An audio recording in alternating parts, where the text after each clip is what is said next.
Ladies and gentlemen, welcome back once again to another AGS TV channel video. One sec, I just realised I've put this in shot. It's my fan. How you all doing? I hope you are all doing well. Great start to the stream as always. It is Scotland versus the Czech Republic in Group D. We had England yesterday against Croatia, which was thankfully a 1-0 win for England. We managed to just about get over the line. It looks a little bit ropey at times. I think we defended okay. I think we only had like 2 shots on target in the game. And it was just a singular goal to win it. Today, the other 2 teams in our group, Scotland and Czech Republic. Scotland, I'll go through the lineups in a little while. Scotland have, well, there's not even been in a major tournament since I've been alive. This is how long it's been for them. Every game that they play will be massive for the Scotland fans. How you doing, Adnan? What's up? Scotland have waited 23 years apparently since their last ever major tournament, which was the World Cup in 1998. I remember they lost to Kazakhstan 3-0. They drew 2-2 with the Faroe Islands at some point as well. 2-0 Scotland. I'm going. What about you? How you doing, football goals? I think, you know what? I do have a feeling. I do have a sneaky feeling. They have actually a really decent side. You look back at the years, like McTominay, McGinn and Armstrong as a midfield 3. It's pretty damn good. So I think maybe, just maybe, they may sneak this 2-1.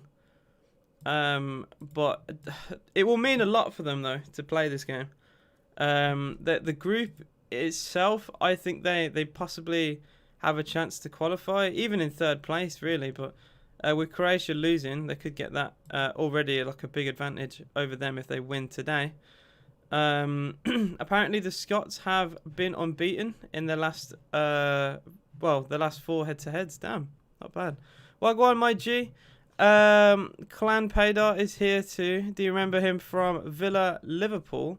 I think so. I'm pretty certain. Oh man, there's loads of people from that video. There's absolutely loads and loads and loads of people I see. But I appreciate anyone who has tuned in today.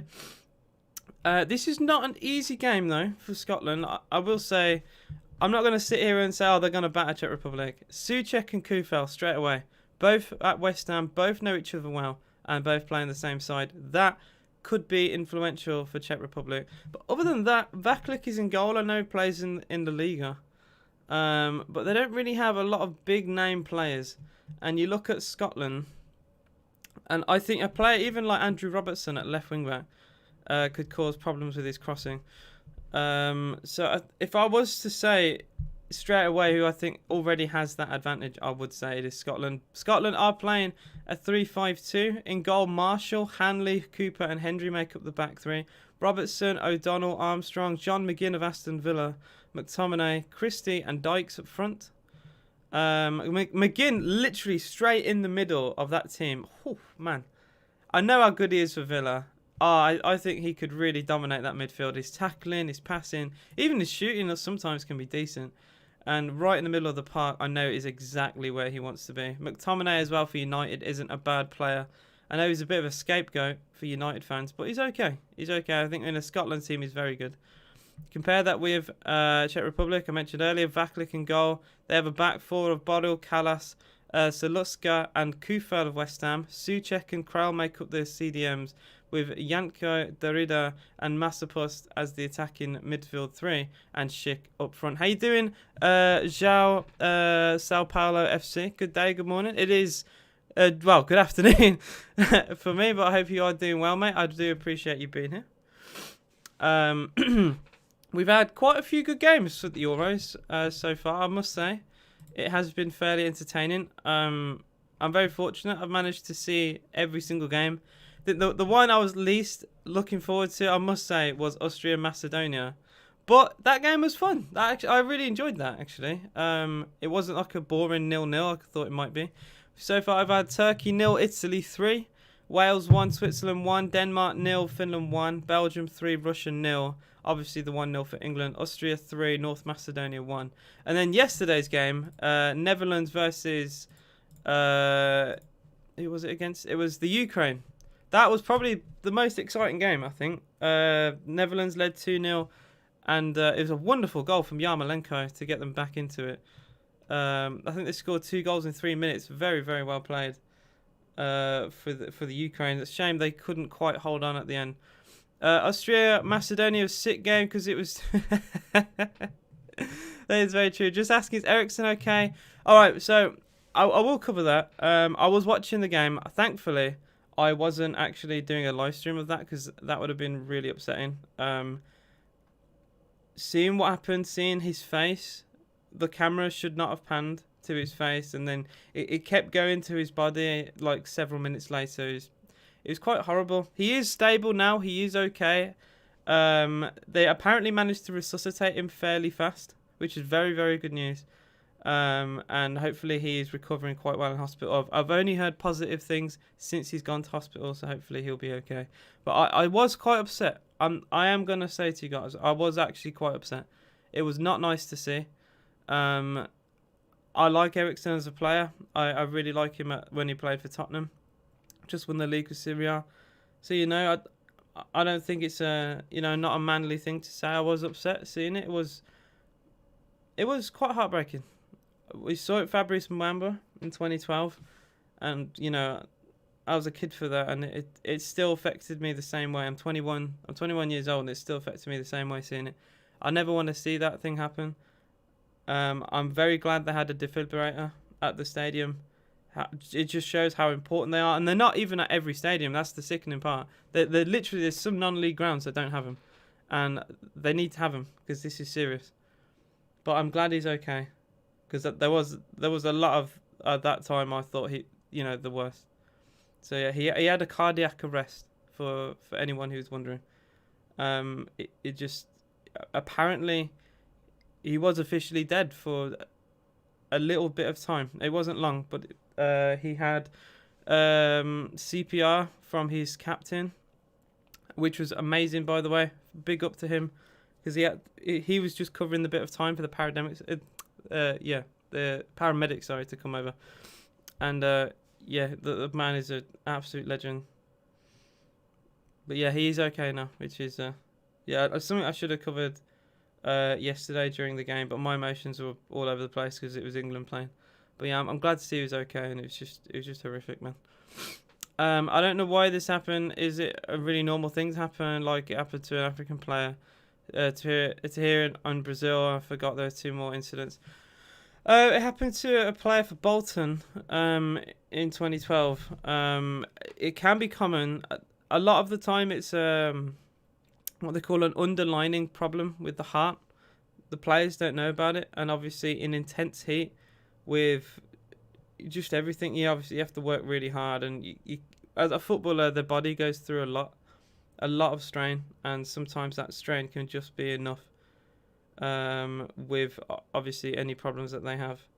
Combined it all together, and yeah, the worst can happen. Thankfully, I think he'll be okay now, and fingers crossed he'll be able to play football again. But all I care about is that he's recovered. I think at the end of the day, I love football, but football means nothing when a player is, when a player could potentially pass away. So yeah, I'm glad he's okay, and I'm glad I was able to say something about it as well, because I didn't really know how to quite bring it up. So I appreciate your question, because it's enabled me to really give my thoughts on that. So thank you very much for that. I'm glad he's okay too. I really am. We're just about to be underway for Scotland versus Czech Republic, as the captains Andrew Robertson will swap over I forget what these are called, by the way. If anyone can let me know. I think it's a reef? No, I don't know the name of it. I just know that each club has one of them and they swap it over with the other team in like a sign of respect. But yeah, we are just about to be underway. I do think Scotland have that little bit of edge in quality for them to win today, but they've got to play well. No room for mistakes. I think that's the biggest part about the European finals and the World Cup, is that any mistakes are punished. In the qualifiers, you can make mistakes and get away with it. You can't do it here. We saw it Macedonia, in fact, against Austria. The Austrian goalkeeper spilt the ball, and it led to a goal. And then the second Austria goal, again, it was the other goalkeeper coming for the ball and missed it, and it went into the back of the net. So you can't make mistakes. Even against poorer teams, you cannot make mistakes. This game is, of course, being played at Hampden Park. Scotland will play 2 of their 3 games at their home ground, with them against England at Wembley. We're quite fortunate, really, to play all our games at Wembley, I will say. But I think that home advantage will do just enough. If England didn't play at home against Croatia, I don't think we would have won yesterday with that team. But it will be Scotland to kick off from our left to right. And we have done. And they've played it long, already looking for Christie. If Scotland got an early goal here, this crowd would be mental. I know the Scotland fans are mad. And O'Donnell already just about getting tackled there as he tries to bring the ball towards the box. I know the Scotland fans are mad, by the way. When we conceded against Scotland in a 2-2 a couple of years ago, they were mental. Their fans were loud. Absolutely. They had literal limbs. Got an idea? Let's put a San Marino team against the worst team in history. See who's the worst. San Marino and probably you got like Liechtenstein, Andorra, Armenia. Who is the? I actually don't know who the worst team. Because technically FIFA has a ranking, so there probably is the worst team. And I feel for San Marino. Gibraltar. That's another poor team. I just want them to actually play each other so there's some like broken records. San Marino could potentially win a game. I'd love a John McGinn goal as well. Being a Villa fan, it'd be nice to see. Already a good ball to Robertson, and it's a very poor crossing from the Liverpool captain. O'Donnell. Oh, the cross there was poor from Hendry. It was eventually cleared. Is the centre-back coming forward, drifting over to the right-hand side.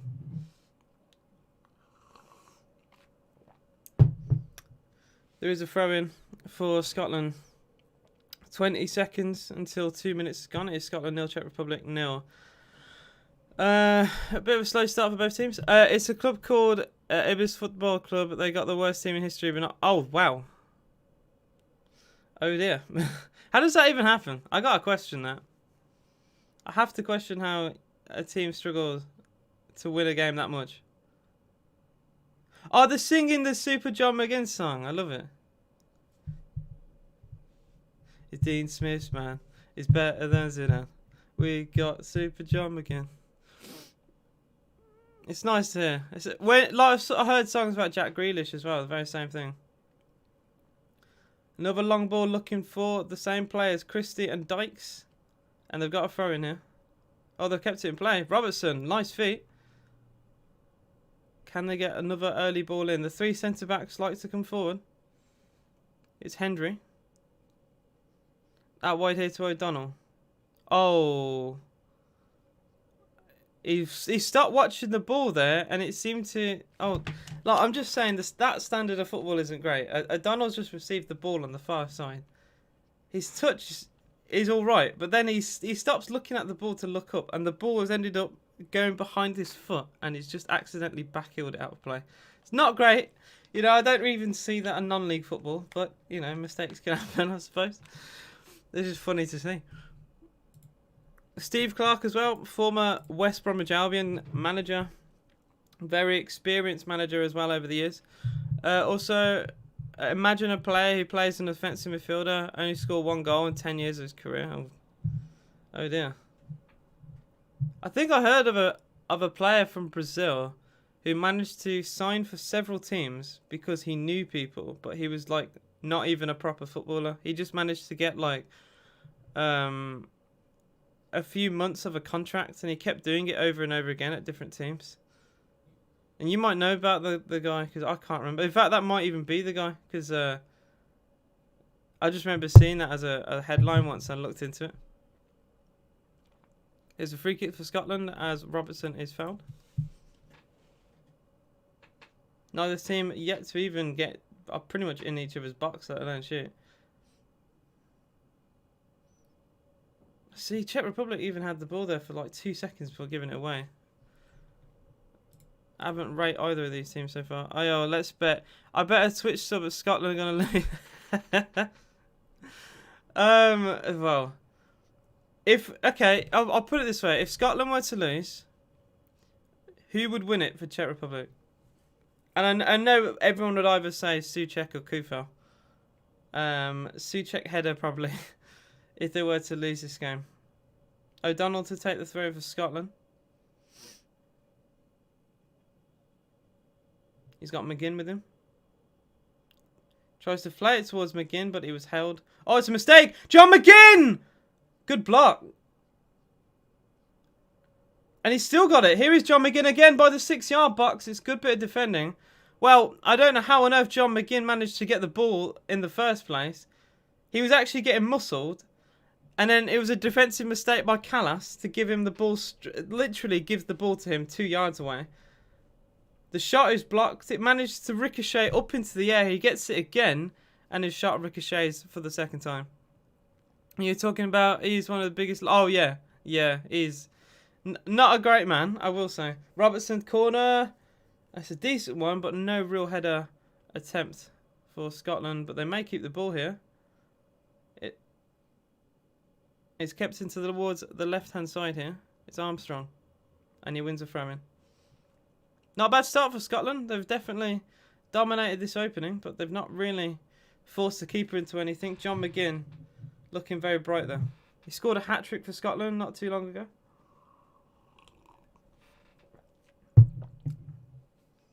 Kufel's holding his eye there.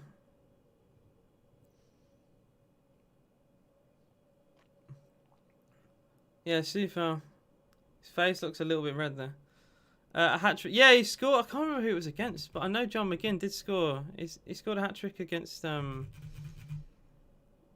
It was one of the poorer teams in his qualifying group. But it was nice to see, because obviously a huge Villa fan. And he's a decent player. Armstrong,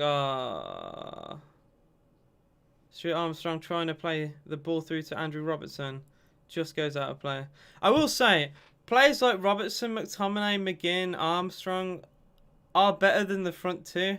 In terms of just raw quality, I know it's hard to It's hard to compare positions from midfield to up front. But Christian Dykes is not the most inspiring front two. Yes, Stuart Armstrong, he's apparently Scottish, yeah. Plays for Southampton. Not many people talk about him. He's very how do I put the words? He's not talked about much, I will say. He's barely given a mention in terms of Southampton. People talk about James Ward-Prowse. You know, I'd say he's one of the least talked about players in the league. Even players like Basuma of Brighton are talked about more than him. Well, I actually thought he was English, and to be quite honest with you, it's quite funny the amount of players you don't quite realise. Grant Hanley as well. In fact, the same age, also plays in the Premier League now as he got promoted with Scotland. Another player I used to think wasn't Scottish, but you know, some of these players are technically English, but have played for, you know, a country that they're kind of related to. I'm part Welsh, so technically, if I wanted to play for the Welsh team, I could, because part of my family are Welsh. But I identify as English and I live in England. But that's what's happened with some of these players. I know Scott McTominay is from Manchester, but he's playing for Scotland. The goal scorer for Wales, Kiefer Moore, he's from Torquay in Devon. So like, he's clearly not. He's not Welsh. He's got Welsh family, but he's not Welsh. But you know, I doubt a player like Kiefer Moore would ever play for England. So I don't overly blame. You know, the choices that these lot make if they want to play for the country, or maybe they do partly identify as the country they play for. Who knows? I don't know how these people feel. Jack Grealish has Irish grandparents. He played for the Irish, I think, under-20s, but decided not to play for their national team. You know, it all depends on how he feels. Does he obviously sometimes people want to play for a bigger team. It's kind of like you make transfers to teams like Man United because you want to play for a bigger team. Where nationalities you can't change once you play for. Once you make one cap, you can't change your nationality. So they'll obviously try and wait out a little bit, see if they get any interest, and go from there. If you play for the Irish, so you're allowed to play for the national team. The under-20s doesn't count as a cap, and as soon as you make one cap, you are locked to that country. So you can play for any under-20s. Like he could have played for England, Ireland, Wales, whatever, as long as he has a link to that. But that doesn't lock you into that country. See, that's how he was able to play for the under-20s. That's how he was able to play for the under-20s, and now he's able to play for England, basically. You could argue it's not the best of loyalty, really. Because why play for an under-20s of a country and then not decide to play for the senior team? And you could argue, a little bit of lack of loyalty there, but what would you do? Say you play for Ireland under-20s and England come knocking. Would you be like, do I want to still play for Ireland? I would really want to question like how much playing for Ireland would mean to me. Does he only play for Ireland because he has got nothing else, or does he actually care about Ireland? Yeah, it's just because it's easy for people to criticise, and like I could sit here and be like, it wasn't very loyal, but I'm trying to put it into how I would feel, and if England came knocking, I probably would. I think most people would. It's not nice for Ireland because it looks like they're a stepping stone rather than an actual team. It is what it is what it is, really. It is a throw-in for Czech Republic. 11 minutes gone, it's still goalless. I love that. A free kick has been given. There's a foul on Derrida. Stuart Armstrong. I don't really know what he's doing there. He just clips his heel a little bit. Kind of loses his head. I think a booking should be given too. It's a bit reckless.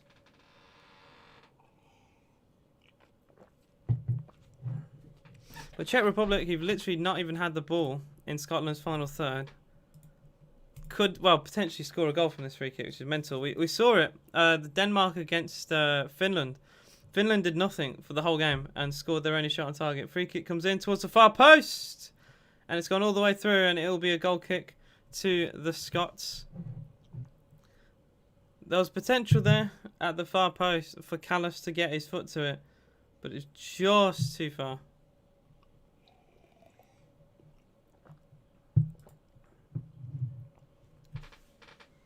The commentators just said the ball was well marshalled and the goalkeeper's called David Marshall.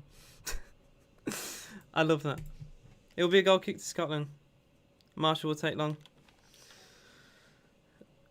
I got to look at these two teams and think about how I think England will play against these two. I don't overly rate Scotland too much. I think they've got they could cause us problems for sure, and it won't be a roller. Yes, thank you, Jackson. I forgot. I always do. Why do I do this? I'm a moron. I always do this. I need a big fat reminder like on my forehead every time I do a live stream. I always forget. Thank you, Jackson. A very heavy touch from Hanley, and he may have to concede a throw in there. David Marshall actually does put it out of play. I thought they were going to take it quickly there with Marshall at his goal. That's what I mean. Scotland, they're okay, but then a player like Grant Hanley takes a very weird touch that potentially puts his team into trouble under very little pressure. Maybe I should go govern the role, change the time. Look, I remember sometimes, it's just not very often. You're in Wales, nice. What part of Wales? I like Swansea, Cardiff. I like the north part near Colwyn, which is quite nice. John McGinn for Scotland leaves it. Long ball down the channel. Oh, well cut out. It'll be a throw-in to Czech Republic. Christie complains, and the Scotland fans also do. It will be a throw-in to be taken for the Czechs. Bovril to take.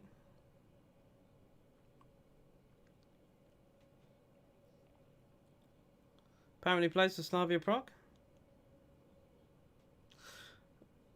In at North, yeah, at Haven. Oh, nice. I hope you enjoy it, mate. I do like a bit of Wales. What have you thought of the Euros so far? Have you been able to watch much of it?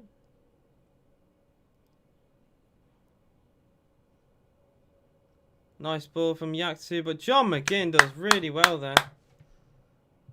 And then McGinn isn't fouled, apparently. A shot comes in. It's a great save. It was the number 10, Ashik, the lone striker for Czech Republic. The Scotland fans are complaining. They felt a foul was in the build-up there on John McGinn. It didn't come. The ball is played to Schick just inside the box. It's a good shot at the near post and a good save. I think that was potentially a foul there. I think it's a bit harsh. How you doing, Chase? What's up? Gonna go have a dip in the pool. Have a great stream, mate, and see you for the next one. I appreciate you coming in, mate. Corner comes in. It's a good one. It's headed away. And a long shot comes in. That's sliced over by Yanko. He skipped school to watch the game. Oh, dear. Look. I'm not going to condone it, but I may have done the same thing before, but we won't talk about it. I remember England. It was England at the 2014 World Cup. Yeah, no, mate, I don't blame you at all. I don't blame you at all. It will be a goal kick, which Marshall will take. How do you feel, Shays, about Scotland's chances at the Euros? I didn't realise it was your first major tournament since since my lifetime. 1998 World Cup was the last time that you've been in a major tournament. So, like, are you confident? Do you think you could make the group?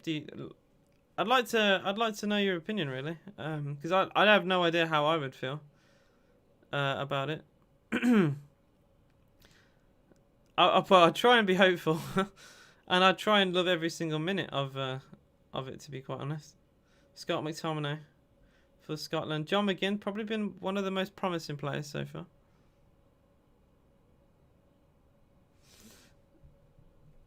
Grant Hanley. McTominay again. Very slow from Scotland. To be fair, they can be, because it's not a great press from Czech Republic so far. Hanley again of Norwich City. Not really seen the right wing back, sorry, of O'Donnell being used. And again, the one time they do use him, it's a very overhit pass from him towards Dykes and Christie. I think they got more. They'll get more success going down Robertson's side. I think Robertson's crossing is pretty good. We've seen it with Liverpool. Lovely feet there from McTominay. There's a chance for Scotland here. That's a good ball played. Early ball of Robertson. Dykes wide. Dykes at the near post. Just couldn't quite direct it on goal. Lovely play. Andrew Robertson's cross. I did say they focus down this left-hand side. They'll cause problems. And a lovely ball in from Robertson. It's just stabbed wide. My TV's behind. Is it? No, it's not. There's a 3-second delay on the live stream, but I'm not delayed because it's got it's 18:04. In fact, if anything, this is technically 2 seconds above the timer. It will be a Vaklik goal kick. It really should be 1-0, I think, to Scotland, or at least force Vaklik into a save. It's not great finishing from Dykes. I did mention earlier, I feel the Scotland midfield, it's far better, really, in terms of quality than the Scotland front two. Christie and Dykes just do not give me confidence, really. If I was a Scotland fan, if those are my front two, like, you got a Liverpool league winner in Robertson, a Villa player in John McGinn, McTominay plays for United. Like, that's pretty good midfield. Armstrong plays for Southampton. That's pretty damn decent. O'Donnell even plays a good level at Motherwell. But then Dykes and Christie, I'm not sure. You know, all I'm going to say is Christie didn't even win the league at Celtic. At least Dykes won it Well, Dykes at QPR. Again, a championship striker, man. Corner to Czech Republic. They've taken it short here. Dorida. Cross comes in. It's fizzed across. And it will be a throw into Scotland. A very, very poor delivery there. I like the short corners. I like the corner routines that teams have done. Luka Modric did one against England yesterday. But that is poor execution. A very, very poor ball from Janko. And, well, it didn't even need a touch from Scotland. Robertson, the Scotland captain, to take the throw-in on this far side. 20 gone. Not really seen any clear-cut chances. Dykes possibly should have put Scotland ahead.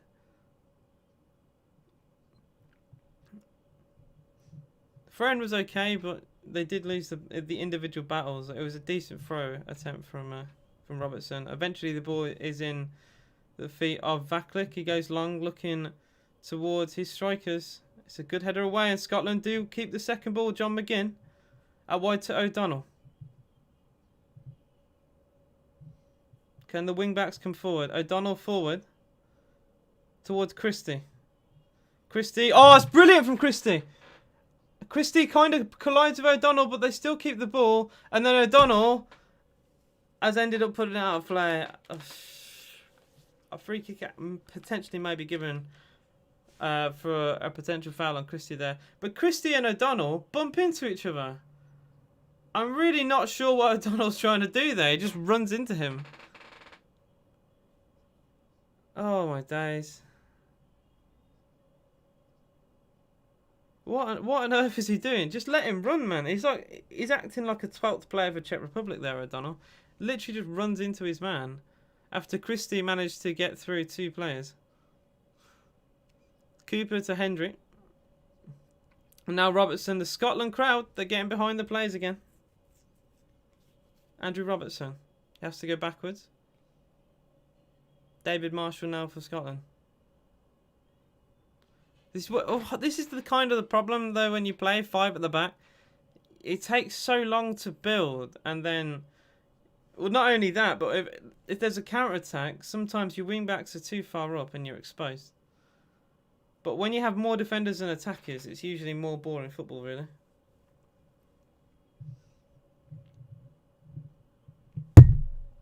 I accidentally knocked my microphone then. Crowd looking forward. Very poor pass, but Cooper... Oh, I'd like to say it's a poor pass, but Cooper actually does really, really well. A little bit of both. Armstrong with a tackle will be a throw into Czech Republic.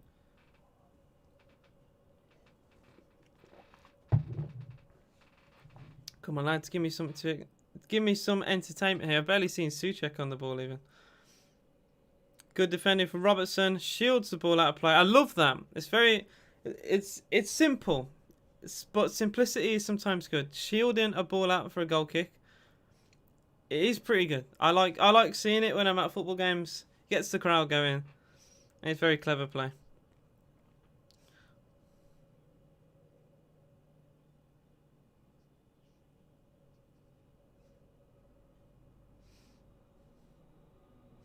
Marshall goes long.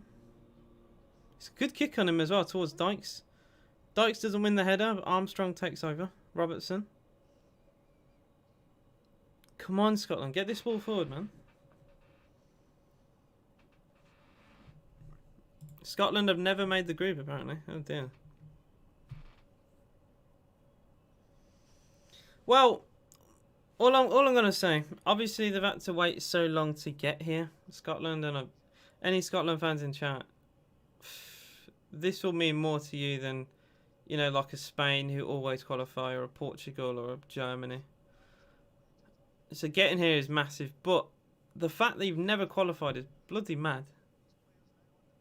That is pretty damn mad. With a group like this, I think you probably got the best chance in your history to go through here. Especially with Croatia losing. I think Croatia losing to us will really help you. Oh, I appreciate that, Chase. It'd be good to hear your opinion anyway, because obviously Scotland fan. But even you gotta say, like, this group isn't the hardest group for Scotland. It could have been worse. I mean, you could have been put in the Portugal, Germany, France group of death, and been there instead of Hungary. Well, it's not the worst. It's not the worst group in the world, I will say.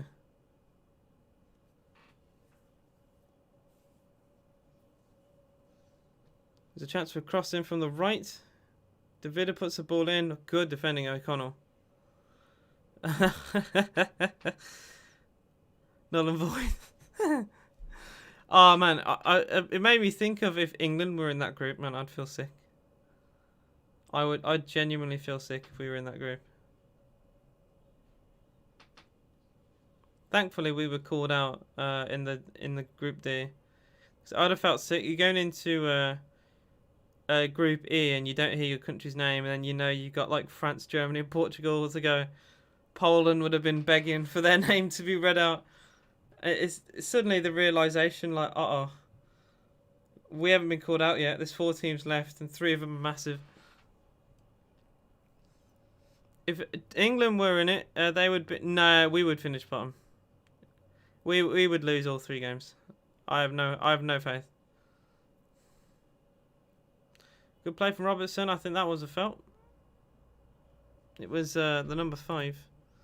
Kufel for West Ham. A foul wasn't given. It should have been given. A foul wasn't given there. And now the camera's just panned to an offside of Schick. Of all the groups in the Euros, I'll have a quick scan because this game is a little bit dead anyway. What groups would we have done well in? Italy, I think we'd finish second in that group. If you're gonna just add England to a group and keep everything the same, I think we're better than Switzerland, Wales, and Turkey, but not better than Italy. Group B, again, very same thing. We're not as good as Belgium, but we're better than the others. So again, second. Also, we would beat any of the teams in Group C. I'm not overly impressed defensively at the Netherlands. I think we'd be better than the Netherlands. And Austria are okay. Ukraine, North Macedonia. Defensive problem. They got goal scorers, but defensive problems throughout. I still think we'll potentially. Well, now we beat Croatia. I think we'll win the group. I didn't think we would before that, but I gotta be positive. I think we could potentially win it. Sweden and Spain, Poland. Spain will win that group. We'd probably be second again, and then the group of death, we'd be bottom. So we'd be first, second in most of them, and then bottom for the group of death. I feel for Portugal, Germany, and France because one of them might not qualify. Don't forget that. If they don't get enough points, then they won't qualify. Say, example, say Portugal lose to both Germany and France, right? No points, 2 games. Hungary, right, would probably also lose to the other 2. If it's a draw, they're out. It's that simple. If they have another slip up, they're out. If they win, they might be out. Because 3 points it's not a guarantee in this tournament to go through. So like a lot of the teams, by the way, who will be finishing third, will get 4 points. It'll be a win and a draw. And there'll be the odd couple that'll probably finish on 2. But I don't think a win will automatically qualify you through, man. I'm not sure about it. I'm really not. If England lose our 2 games against Scotland and Czech Republic, which, oh man, one, I'd feel sick, but 2, if it were to happen, we'd not. I know 3 points on the board doesn't necessarily mean we'd go through. People are saying it pretty much automatically guarantees us, qualification, but not necessarily. It gives us a great chance to qualify, but I just think it's a good opportunity for a team like Hungary. Well, I want Hungary to do well anyway, but it's a good opportunity for Hungary to potentially knock out a big team in the tournament, which that could be huge. Scotland won't beat England. I don't think they'll beat England, but you never know. There's a chance over Czech Republic. It's Schick, and he backheels it towards Janko. It's cross. It's a flick header. Chance! Big chance for Czech. Oh, my days. The control, the foot control there, it wasn't great. I think it was Thomas Souček, of all players, doesn't really take the ball down well. Czech Republic still keep it. Cross comes in again towards Schick, but it's good goalkeeping from Marshall.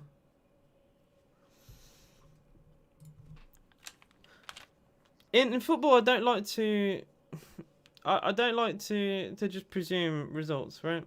Now, everyone would probably say, yeah, England would beat Scotland, but say you lose today, which is it is a big if, because I don't really see much quality in this Czech Republic side. But say you do actually lose today, you're gonna be desperate, and sometimes in the desperation, a miracle can happen.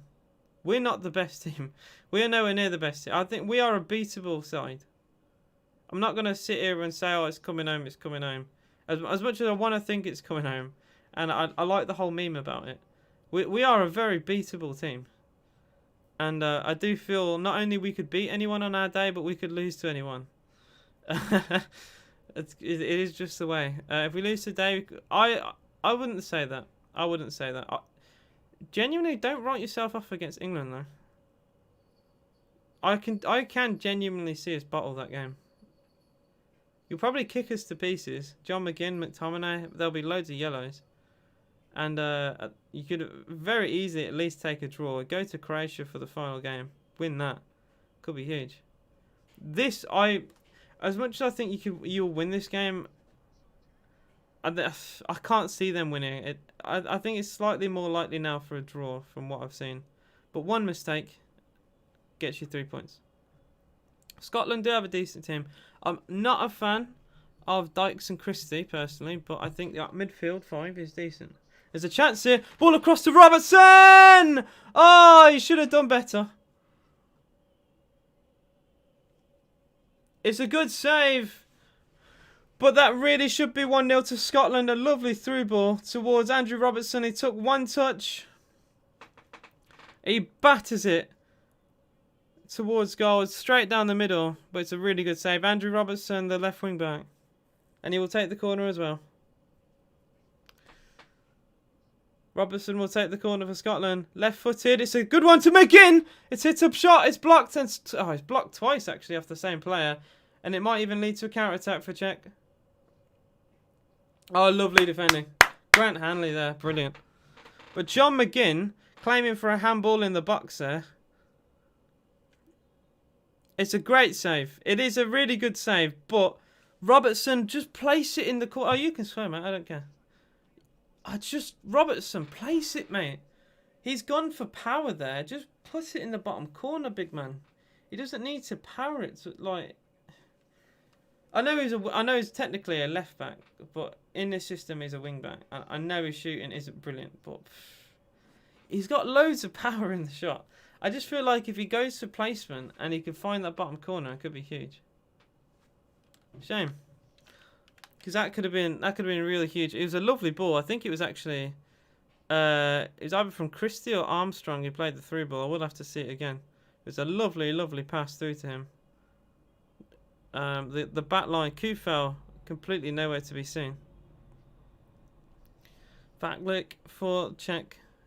Distributed to Callas. Callas, good ball down the line, but it's well defended. And John McGinn does just about enough. The ball ricochets to McTominay. Armstrong out wide to Robertson. Scotland looking confident. Lovely dribbling from Robertson. Left-footed cross into the middle. Good header away by Callas. Only as far as McTominay. Edge of the box here. Back out wide to Robertson again. He's causing so many problems. McTominay cross. And it's another header away. McGinn. Well, it's actually Grant Hanley coming forward with a header. But Czech Republic get it back with Schick.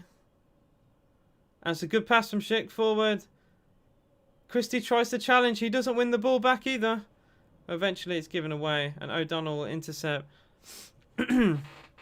Really good from Scotland. Really, really good from Scotland. I think the fans definitely appreciative of the performance so far. They should be winning this game. They've definitely deserved to.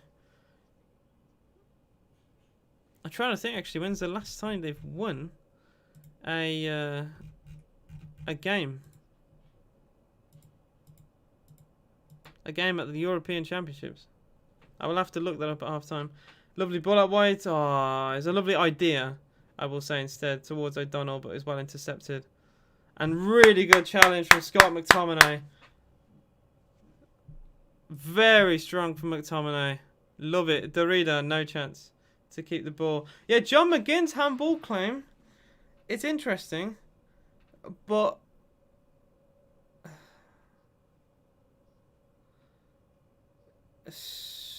his arm's down by his side, so it'd be a harsh decision. But I have seen him given. That's all I'm gonna say. O'Donnell back to Marshall. He'll clear his lines, and he's actually got really good kicking, Marshall, towards Christie. Battered forward by Souček. It's a bit scrappy. It's a bit scrappy in midfield so far. Neither of these two teams are winning that midfield battle, but Scotland definitely causing Czech Republic a lot of problems really in their defensive side. You must be impressed with what you see so far. I think it's been good. 1 goal, all you need. It would be deserved. Kufal has been all over the place. Someone who, experienced West Ham fullback who's been rinsed to pieces so far is Yankto. And whoa, my days, man. Hendry, brilliant. Absolutely brilliant there defending. And I think he's won a throw-in even. He stops Yankto and wins a throw-in for it. Keeps saying elbow cough. I don't think they have the rights to say dab. So that's what they kind of have to do. It'll be a throw from O'Donnell, sorry.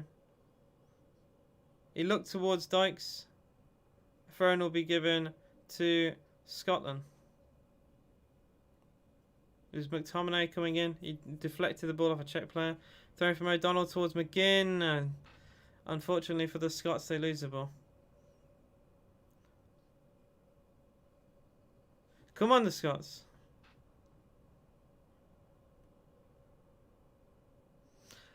I've heard a lot before, of people say to me, I'm English.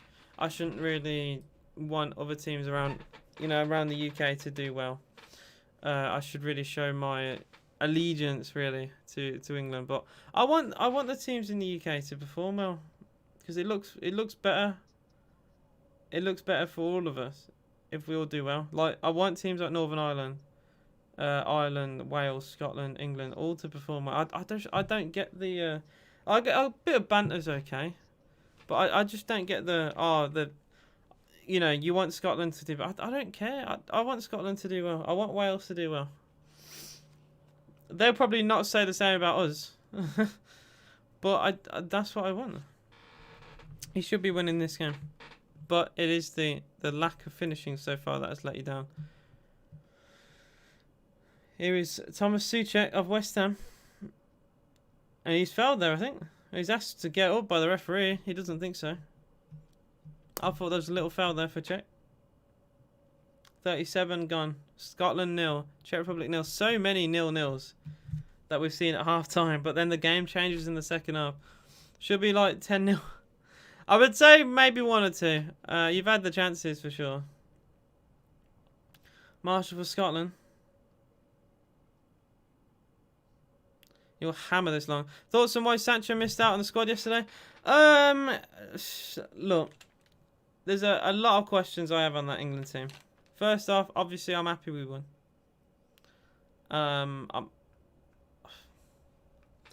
But I still don't think Sterling should have played. I know he scored. I know Sterling scored. I still don't think he should have played. He had no merit to play, but he performed okay. Sancho to not even be included when we had 2 goalkeepers is a disgrace. That is not good enough. He has to play, or at least be on the bench as like someone to bring on. That was really, really poor. Ben Chilwell also left as well as one of the 3. I just really don't agree with a lot of the decisions that were made. It is what it is. Southgate, he'll be loving it because they won, but we played okay. But don't get wrapped up in this. Oh, we were amazing. We had 2 shots on target, man. Like we weren't brilliant. You look at Italy. Italy battered battered Turkey. Belgium battered Russia. We struggled.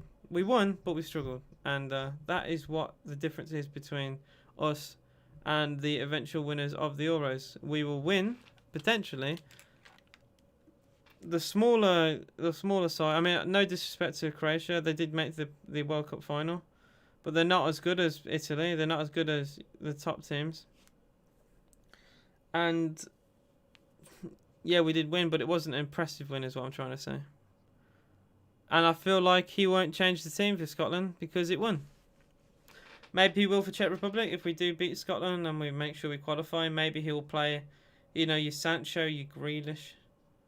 But, I don't know.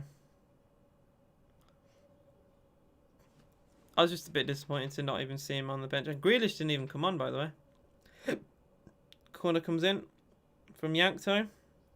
Slightly overhit, but it will be kept in play. It's Derrida. And the cross comes in. It's a decent one. Again, it's going to go all the way across. And Yankto gets it back again. It's the third cross. And it's deflected off McTominay. Luke Shaw, Ben Chilwell, Luke Shaw. All day. All day. All day. Not even a question. Ben Chilwell was a fantastic footballer, but Luke Shaw, probably the best he's ever played. Deservedly the best left back in the Premier League. And I do apologise to any of the Chelsea supporters who may be here or may be watching this. I think he's a wonderful footballer. Chilwell deserved the 50 million price tag, but Luke Shaw is amazing. Yankto's corner comes in. It's a decent one. Again, it drifts all the way through. But Scotland don't clear their lines, and Derrida, and that's a good through ball. Chance for a cross from Souček. Header! 1-0 Czech Republic! They've scored against the run of play, and it's Schick. He glances his header into the bottom corner. They don't deserve it, but they do lead. They just couldn't clear their lines, and the amount of crosses kept being spammed into the box. They couldn't get the ball away. And eventually the ball was played in towards Schick. A very commanding, strong header. It's Scotland 0, Czech Republic 1. It was a really poor corner as well from Yankto.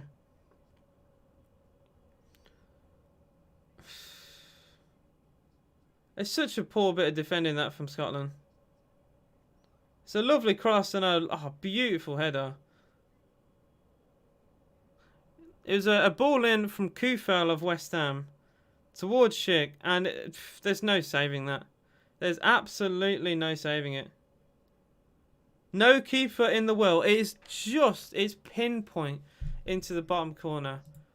And as much as I hate to say it, they've not deserved it.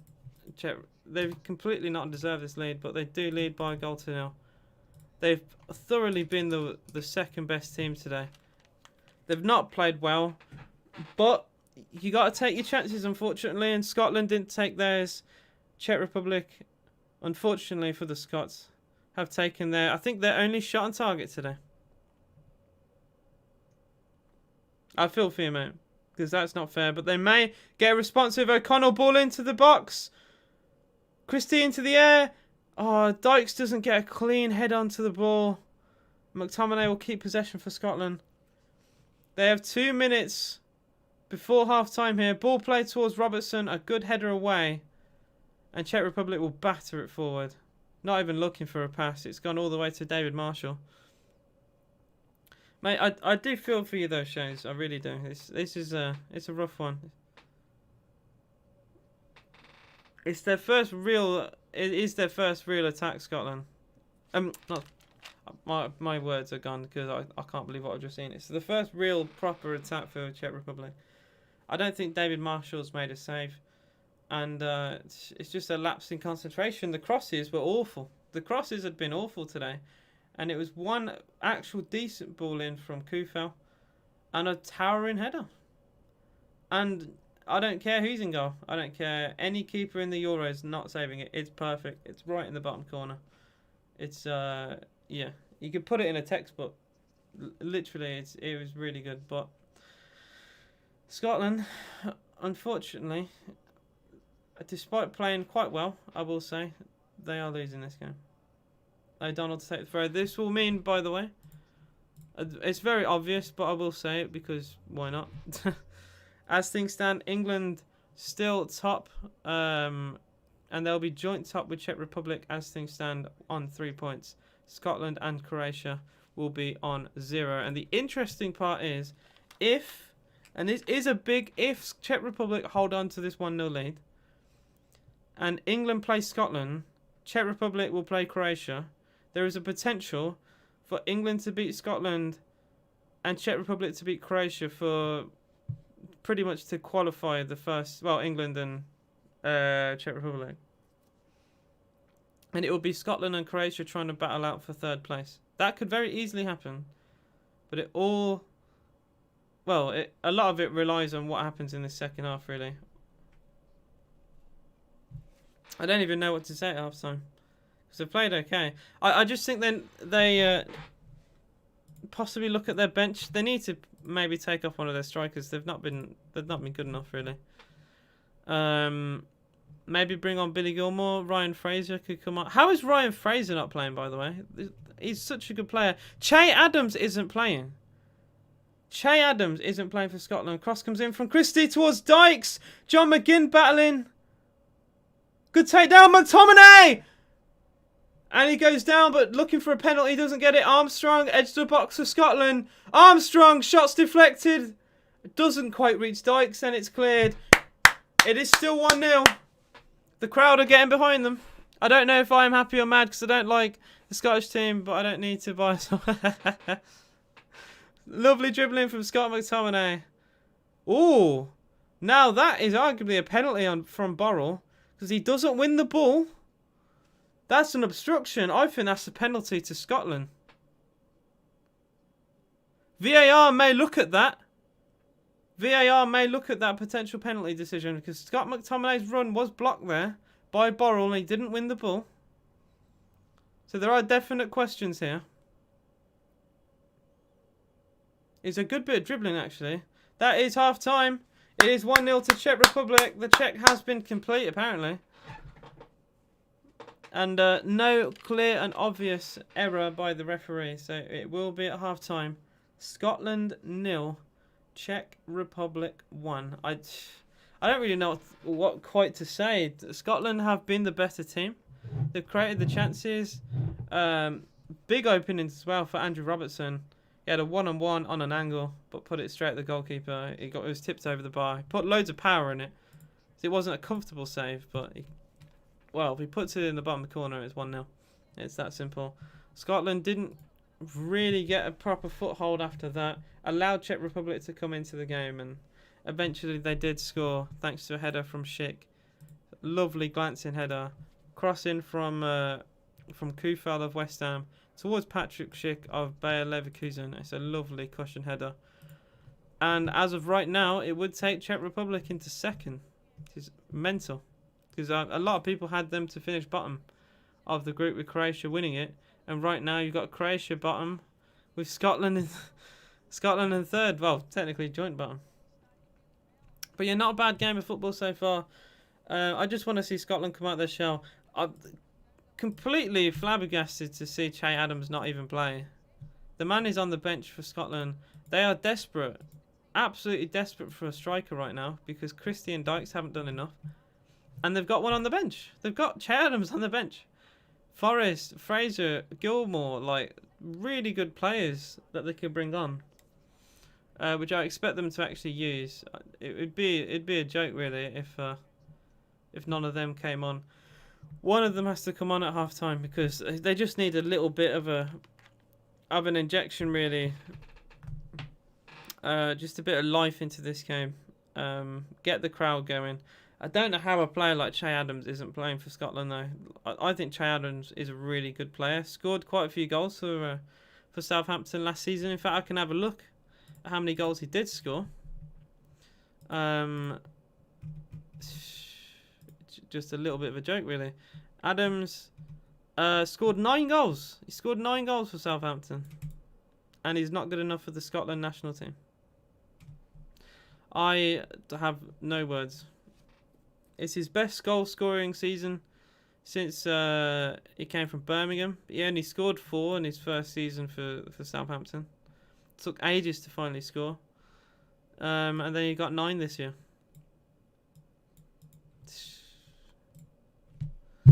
Unbelievable.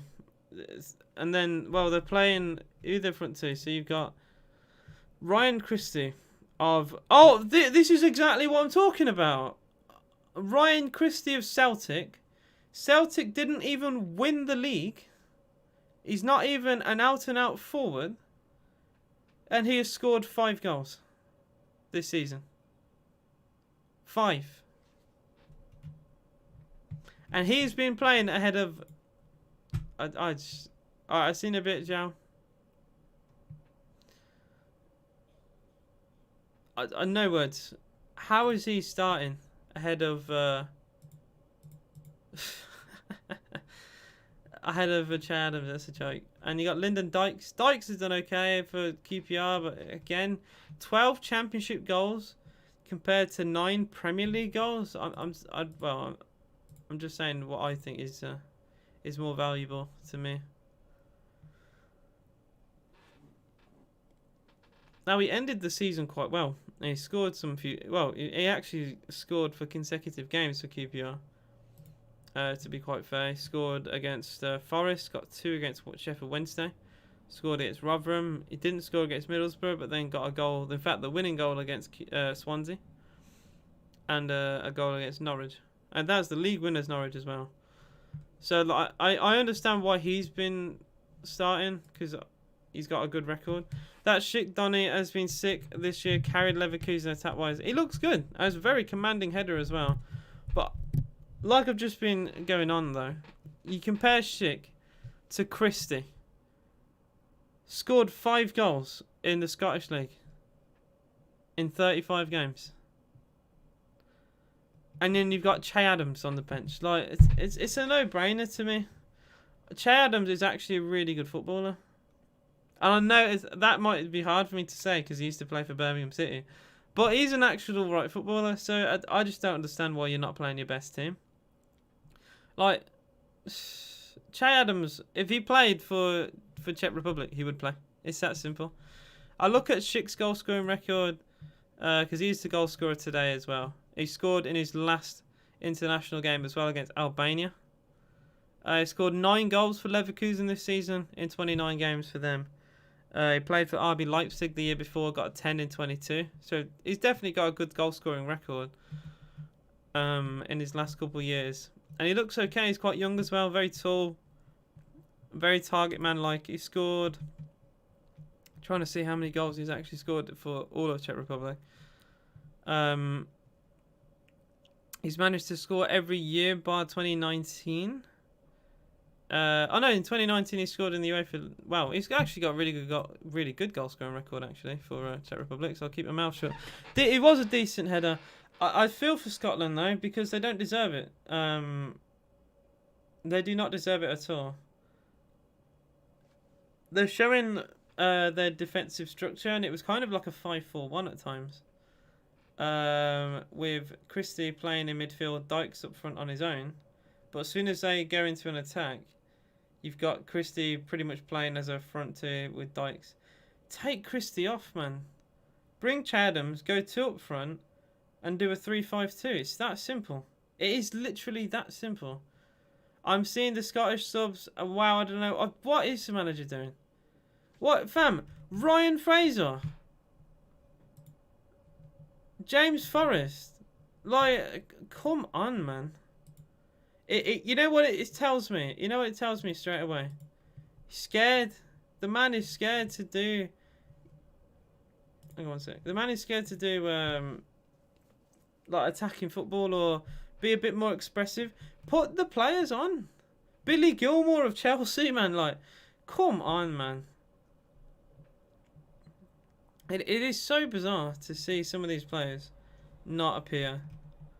Obviously, a lot of them will be from the Scottish League, like David Turnbull. Even he has a decent goal-scoring record, apparently. For Celtic, yeah, he's played ahead of Christie. Greg Taylor. Another Celtic man. A lot of these are Celtic players, which is quite funny. But yeah, the obvious ones to me are the ones I mentioned. Scott McKenna plays for Forest. So you got experience in this squad, but if they don't start second half and bring Chadams on, they're gonna lose this game. He needs to play now. He needs to come on now. Chadams and Fraser will win the game for sure. You know what? I know Fraser. Obviously, they play wing backs, which is awkward because Ryan Fraser is an attacking player. But if you want to win this game of football, either bring him on up front as a striker, or put him as a wing back. You're losing this game. They're losing. They will lose this game if it continues on like this. They need something. Yeah, they don't deserve to lose this game, right? But if they had sharper strikers, because they look so poor. Dykes and Christie look so poor. That midfield five has played really well today. Armstrong, McGinn, McTominay, amazing midfield three. O'Donnell even has done well, and Robertson on the wings. Robertson's crossing has been really good. But Christie and Dykes look so out of their depth, man. They need Adams on really, really bad. What I would do, take both of them off and put Fraser up front. Honestly, I'd rather have Fraser in a out of position up front than see these two, man. Are you watching every game live? I'm excited for France Germany. Yeah, I'm doing a watch along for that as well, which I'm looking forward to. I'm doing a live stream for every single day. Is what I've been doing. I've tried to watch every game. In fact, no, I have watched every game. I've very nearly missed Netherlands versus Ukraine yesterday, but I managed to watch it. That was ironically probably one of the most exciting games. Yarmolenko with a lovely goal for the Ukraine. They didn't look like scoring, and then suddenly they scored 2 goals in 4 minutes, which took me by surprise. And Dumfries got the winning goal. I don't think Dumfries played very well at all, but he just about managed to get the winning goal. That's all they'll remember. No one will actually properly remember how we played. And arguably, I think one of the Netherlands goals should have been ruled out. I think the one that put them 2-0 up, I don't think should have stood. I think he fouled the goalkeeper. So yeah, as things stand, Czech Republic, I think on alphabetical go above England because the goals are the same, the points are the same, goals scored is the same, all the tiebreakers. We haven't played Czech Republic, so it's literally on alphabetical. They will go above England. The Ukrainian keeper saw the game hard. Feel bad for him, but it was so bad. Yeah. The winning goal, you gotta get. Like, he's got his fingers to it. Like, come on, mate. I feel for him. I do feel for him. Don't get me wrong, but I just he has to do a little bit more than that, really.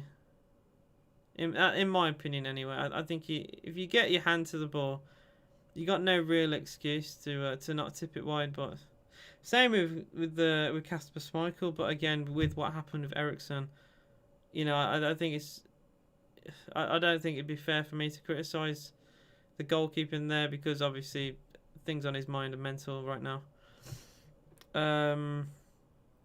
But yeah, fair play. I like goal scoring games. Some teams are boring and like to play for a 1-0 like England.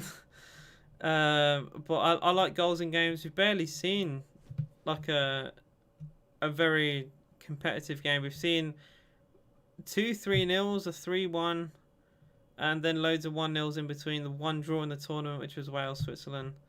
But that was a good one. Netherlands, Ukraine was good. This could potentially be a draw. This gives me vibes of the Wales, Switzerland game. God knows how Czech Republic are winning this, but they take the chance. I don't want to say it, and Scotland fans, look, if I say it, and you know, you can criticise me and laugh at me all you want. If anything happens in the second half, that's positive for you. I do think they'll lose this game now. I feel bad saying it, but that back line is going to be tough to beat now, and they don't deserve to win, Czech Republic. And if they play defensive, they definitely won't deserve to win. But I just can't see it, man. Souček will fill in the pockets of space, and he's done quite well so far today. Broke up a lot of play. Kufel, ironically, got caught out for a potential chance for Scotland, but they didn't take the opportunity. I feel like Germany versus Portugal, a bunch of goals for some reason. Usually the big games either have 1 goal in it or like 5. There's no in between. Like Portugal, I think versus Spain a few years ago. It was like a 3-all. You either get like the really close 1-goal winners, or we're just gonna score goals for fun. And I can see it because Germany are not the Germany that we are used to. They're not the same German side who won the World Cup in 2014. They're nowhere near it. They're aging. They have a very old squad. And well, they were poor. Love the vids. Is this my job? It's as close as you can get to. I'm going into university in September, and I'll try and keep up the the videos that I do and the live streams and stuff like that.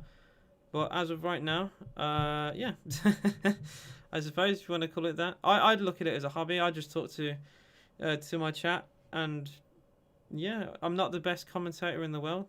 I try and give commentary and my opinion. Some people like one, some people like the other. I try and be unbiased. I try and look at both sides. Yeah, I'll enjoy my free time because I know university is going to be really, really hard, and I'm looking forward to it, but I'm also not because I know I'm going to be worked to the bone. So yeah, I'll try and enjoy the time I have until uni. But yeah, we'll see. But yeah, so far it's been okay. Look, as an England fan, I love England. I'm from England. You know, Villa fan, all that. I don't want teams from the UK to do badly. They are bringing on Chathams. They listened to me.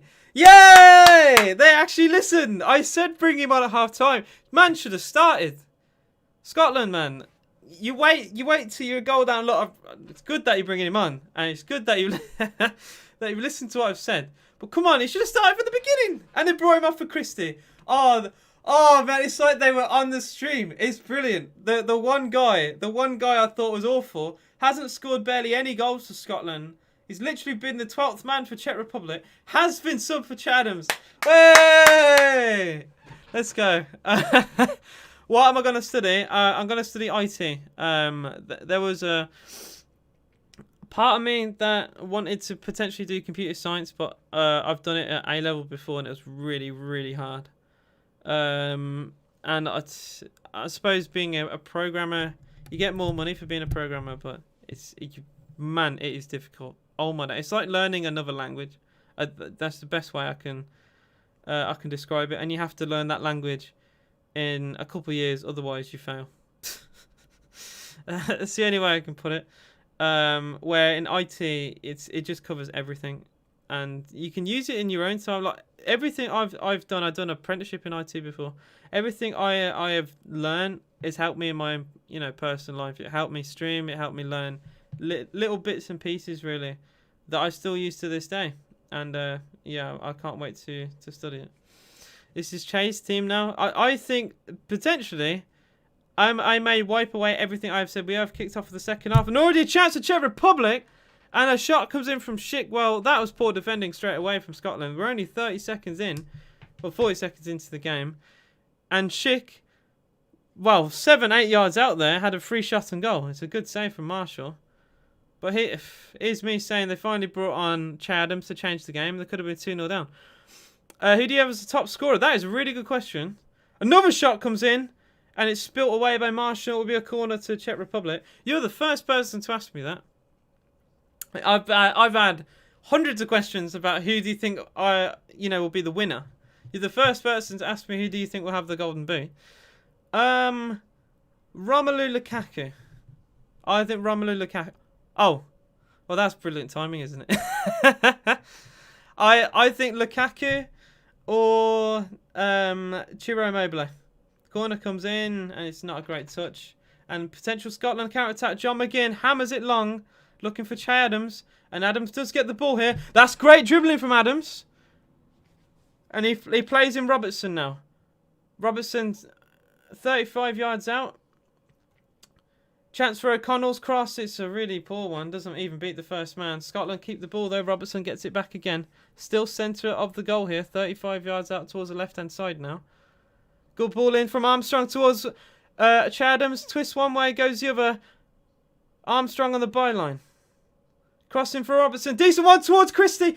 It's headed away. Chance. Long shot. It's hit the bar. Oh my days. It was Hendry, the centre-back, who's clipped the top of the crossbar. And it wasn't Christie, by the way. It was Dykes. I forgot. It was a cross comes in towards Lyndon Dykes. Keeper flapped it away. And then the long shot comes in from the centre half, Hendry. Curls it towards the top corner. Keeper, no chance. Just hits the top of the bar. Very nearly 1-1 there. So unlucky for Scotland. Che Adams, by the way, comes on, changes it. First time they look like scoring. It is genuinely the first time they look like scoring. And it's because Che Adams has come on. Who would have thought? So yeah, I think Lukaku, Chiro Immobile for Golden Boot. Dark horse this year. I've heard Turkey, and look how well that went. Denmark, I've heard people say, but obviously what happened to Denmark may obviously make them struggle. Another long ball played forward. It might go to Dykes. Oh, it's a save by the keepers. It might have looped over him. It was just a long ball forward towards Dykes, and he doesn't get a touch. It nearly caught the keeper off his line, and Vaklik has to make sure the ball doesn't go in. Oh my days. It was nearly an own goal, actually. The ball was played through, and it was Callas gets a flick to it and nearly puts it over his goalkeeper. Amazing save from Vaklik.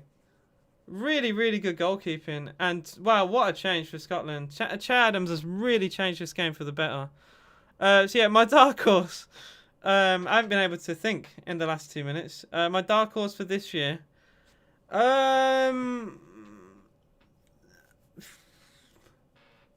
would I say? Netherlands is a shout. Austria is another really good shout. Vaklik on your bench. That is a wonderful save from Vaklik as he was diving backwards. Really, really good save. And I imagine he'd be quite cheap as well, being a Czech Republic goalkeeper.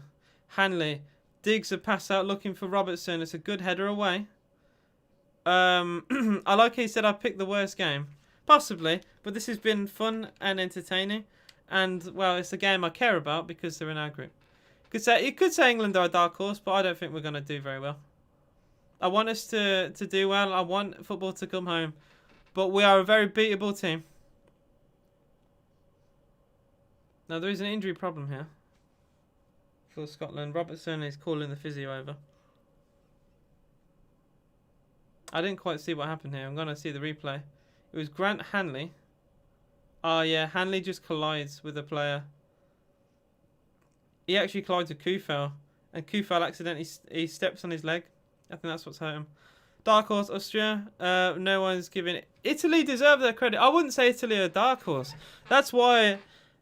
Look, this is why you could say Italy are a dark horse. But to me, they're not a dark horse because I think they'll do well anyway. I don't know why everyone, even before the tournament, even before their 3-0 win, was saying, oh, Italy... no one was talking about them, basically. And the people who did would say they might do okay. Maybe round of 16. But Italy have a really good team. Insigne, Immobile, Barella. Like, they've got a really, really good side. And don't ever write off any team, really, in these major competitions. Because they've all done well to get here. I am 21, yeah. Italy will go far. Austria probably are my little dark horse. Because they have a good group. And they have a decent route to the final. So yeah, and I think even the Netherlands have a good route to the final as well. If we were in the Netherlands group, we'd be into the semis. I think. I still think we wouldn't win. It'd be the same as the World Cup. Armstrong across. That's lovely. And it's a rushed shot. And it could lead to a counter-attack here. And Schick has gone for a chip! Oh, my word! Schick has chipped the keeper from 50 yards! Oh, my word! He's caught his keeper off his line. He's gone for goal from the halfway line. And it's gone all the way in. This is unbelievable. Oh my goodness me. It's goal of the tournament. Wow, that is unbelievable. Schick. It's one touch finish from Schick. It loops, it curls. It goes in beyond David Marshall. What a goal! Oh my goodness me. What an unbelievable goal. Marshall well off his line. How has he had the balls to do that? That is incredible. I've never seen a halfway line goal have so much curl on it. It bends unbelievably. It's Scotland 0, Czech Republic 2, and that is a... Wow. What a way to potentially win this game. I'm in shock. I'm in complete and utter shock. I saw him shoot and I was like, surely not. It looked like it was going wide at first. I'm in disarray. I am in absolute disarray. He's gone for goal from the halfway line and scored.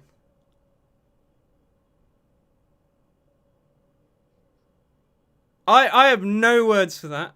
That was absolutely unbelievable. Villa, sign him up, man. Yeah, David Marshall was outside his box. That is why he's gone for that. He doesn't even dive at it though, Marshall. I feel like he has to do something there. Superman dive to try and get the ball. But it just runs towards the ball and then falls into his goal. It's kind of sad to see, if anything. Scotland need to score 2 for your bet. Well, that's in the mud. Schick will take the free kick for Czech Republic. It might fall all the way through. Ah. No, wow. Nearly 3-0 Czech Republic there. The Scotland fans are not happy here. It was Dorito goes for a curler, and that is, wow, it's about a foot over from 3-0. By the way, I don't think I don't think this is meant to happen. David Marshall has accidentally, obviously fell into the goal. He's slightly broken the net. The goal tension has completely gone. If you guys have a look at it, and you'll know exactly what I mean. He's kind of shagged the net a little bit. It's still usable, but it just looks completely weird if you look at the other one. But that's what happens, I suppose, when you fall into the goal. I didn't have your game up when I heard your reaction. You screamed. Oh, I apologise. I do get loud because that was... I like to be passionate. I love football. So I do apologise if I've hurt your ears. Any headphone users, look. never use headphones when you watch this channel. Yeah, you say overreaction. Yeah. I think it's fair when he's chipped the ball for 50 yards. Any reaction other than an England goal, any reaction like that obviously is over the top. But if the ball has been chipped in from 50 yards, I think I have every right to have a reaction. Oh, Shays, mate. Oh, my days. Shays, if any of you guys don't know, he's a Scotland fan. And, well, I don't even know what to say, mate. The net is really bad. Thank you, David Marshall. I feel for you, Shays, because they've not even played Burnley today, Scotland. Robertson on the left-hand side. First time cross. Drilled in. McGinn's shot's blocked. It's Lyndon Dykes. His shot is also blocked. It just won't go in for Scotland. It's Hendry now. Out wide to O'Donnell, the right wing back. And his pass is deflected. It will be a throw-in for Scotland. I've actually hurt my throat, by the way. My throat does burn a little bit. I will say it's worth the moment because that was mad. That was absolute mad. And my camera's going a bit crazy here. I don't know what's going on. Hang on, I'll just wipe the camera just a sec. Just so I didn't get it. Oh yeah, seeing that live would have been mad. You would have loved it. I loved it. I don't even like the Czech Republic. If England scored that, man, the shirts coming off, the limbs are being they're being distributed everywhere. The whole room would shake. The house would fall down. But yeah, what a way. What a way to score, man. I just can't believe it. Lyndon Dykes also went down, by the way, in the box, but nothing was given. as I've been talking. Again, another VAR decision doesn't go Scotland's way, I think. Long way back for Scotland now. If Ukraine get to, if Ukraine can get to Scotland, true, it's Ukraine. By the way, we're in the 70th minute at 2-0 down, so they have plenty of time, Scotland. 2-0, is this some kind of unfunny joke? Mate, if you haven't seen the goal, it was a 50-plus yard shot. I kid you not, Schick, who already scored, Patrick Schick of Bayer Leverkusen, manages to chip the goalkeeper from the halfway line. Easily, goal of the season. It's just inside Scotland's half. The ball bends, and I mean bends and whips around towards the goal. That is honestly, that is incredible. Like I said, you got to have bottle to do that. I can't believe it. Soufal's cross in towards Schick. Oh, if Schick scores a hat-trick, man. Oh. That Scotland crowd will not be the nicest of place. You're not at home till like Sunday. Wait, where are you at? Where are you at, Nice? Czech are going for... Well, Czech Republic go above England now, officially. Well, it's like, think of Roberto Carlos, but the ball is moving. It's way further out, and it's with the inside of the foot, not the outside. That's what has happened.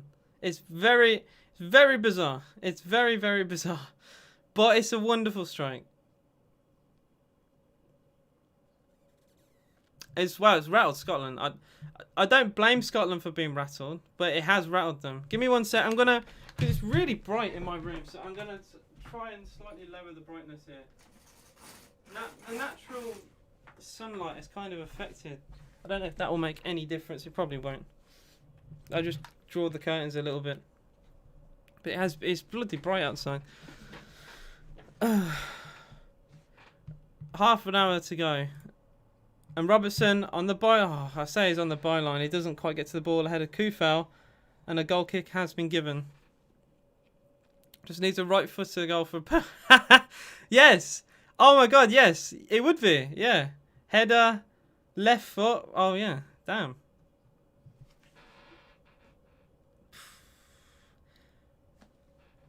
You know what's mental? Like, if Patrick Schick does get another goal today... He could potentially get golden boot. It sounds mad, doesn't it? But he could actually get golden boot. It wouldn't be too out of the realm of possibility, because he wouldn't have to score that many goals. Harry Kane won the golden boot. He scored a hat-trick against Panama, and then just a couple of penalties. Armstrong for Scotland. Shots deflected. Oh! It just will not go in for Scotland. It's not their day. And Stuart Armstrong's shot takes a wicked deflection on its way through. Oh my days. It looks like it's looping in. Nice. I was going to cover it, but I thought Scotland, Czech Republic. Scotland's from the UK, obviously, and Czech Republic, you know, it's in our group, so I decided to cover this one instead. I will try and cover every team throughout the groups. Corner from Robertson comes in. It's a good header away. John McGinn goes backwards to the corner taker. O'Donnell into the box. Chadham's climbing the header, wins it. Oh, Lyndon Dykes come in. He just couldn't stab it towards goal. Oh, it's an overhit cross. That's a really poor ball from Liam Cooper. It is a centre-back's cross, so I'm not going to criticise it too much, but it just will not go into the back of the Czech Republic. Now, it's actually a really good save, in fact. Like, it was stabbed towards goal from Lyndon Dykes, and Vaklik has saved it with his knee. It's a really good stop.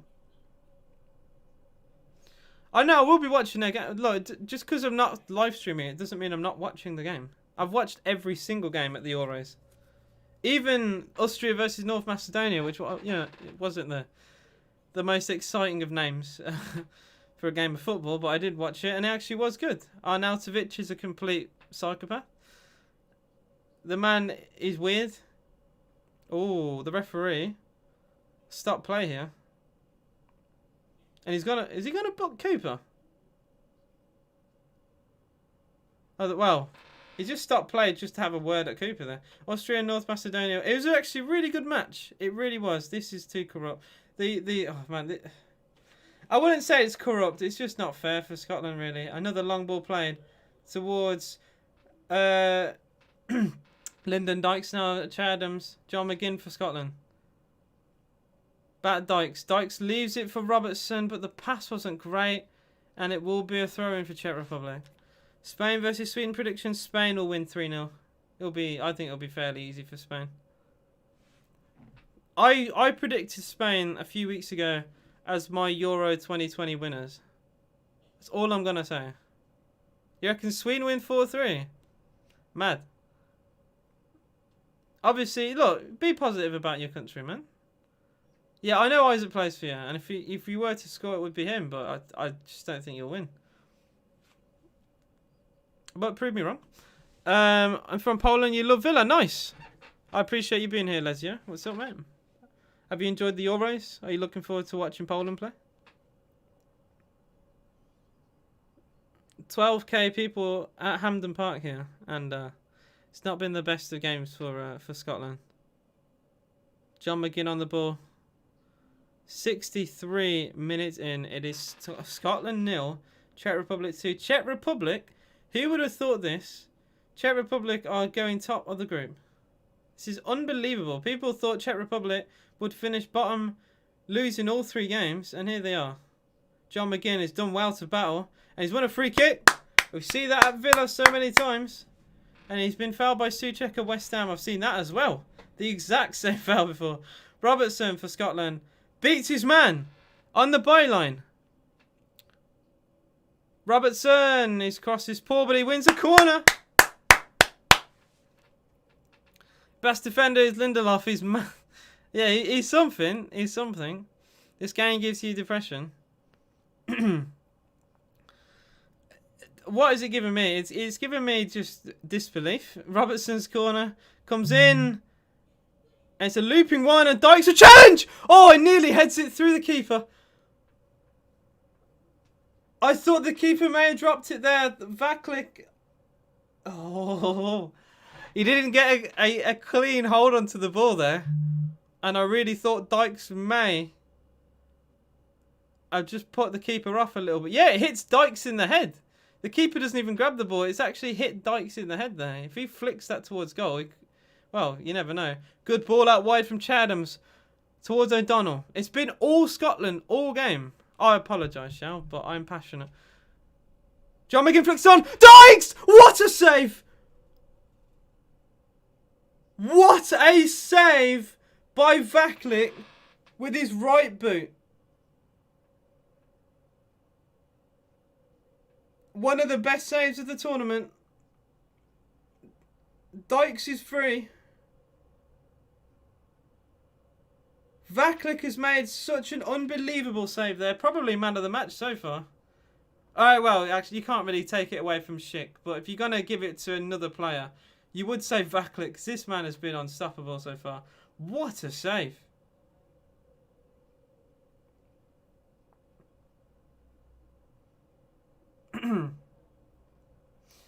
I like to be passionate about the sport. I love this sport. I don't care who's playing it. But what a save. I mean, look, Dykes should score. Lyndon Dykes should score there. He has a free shot. But, oh, man. Yeah, he has to score there, really. It's a great save. But there's no excuse for missing a one-on-one. There's never an excuse for missing a one-on-one. Always praise the keeper if it's saved, but there's never an excuse for missing a one-on-one. Neuer's going to go and concede like 4 goals. I have Lloris in mine, I think. I'm pretty certain I chose Lloris for my keeper. God knows why. Considering he's in the group of death. I probably should have avoided group of death players just in case the worst happens. Robertson flicks it away.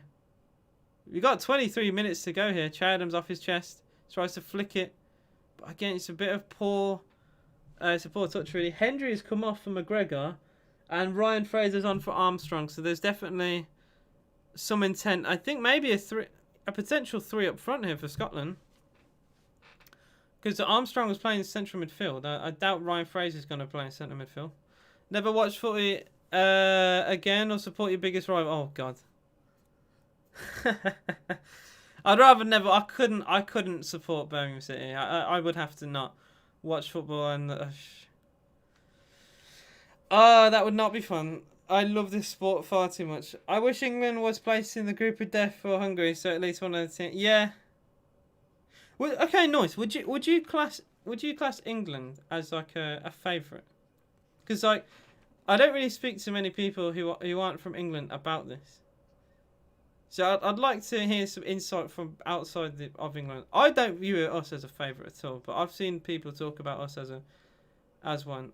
We are not favourites to win this. We are so not favourites to win this tournament. The fact that we're in the conversation is mad. We've never won it. I don't understand why. Like, I think Betfair said we were second favourites behind France to win the Euros. I'm like, okay then. Okay. We have, even if we did do well, even if we had a really good team with a really good manager. I mean, we have a really good team, but if we had a really good manager and I was really confident, we have to play loads of teams, loads of big teams. If we win our group, we'd have to play third place of the group of death for a start. And then we got, there's a potential of Spain. And then semi-finals, you'll always get a hard team there. So every game will be hard. Every single game will be hard. A long throw in. That's a good ball into the byline. It's a bit of a miss-hit cross, if anything, by Massapus. I've barely seen have the ball, by the way. An amazing throw, but a really poor cross. O'Donnell goes long, looking for Che Adams. Scotland win the second ball. McGregor. Good combination here, O'Donnell. Back to McGregor. And Ryan Fraser, he fouled there for Scotland. The referee doesn't think so, the crowd do. But it will be a goal kick.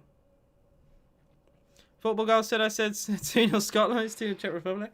If anyone has missed this game, make sure to watch the highlights just to see that goal. That goal was absolutely insane. I'm Irish, and your squad is one of the best, if not the best. So because Gareth Southgate is a fraud. Look, I know you're Irish, so I probably shouldn't say Jack Grealish to you. I don't mind if you're entitled to not have a good opinion of Jack Grealish, obviously. But he's one of the best players for England, and he's not playing. Andrew Robertson is playing. He's probably one of the best players for Scotland today as well. But we didn't even play Jadon Sancho. Sancho is set to make like £100 million move to Manchester United. And he wasn't even included in the team. Chance for Dykes, so. See, I might as well just carry on talking because that was really poor from Scotland.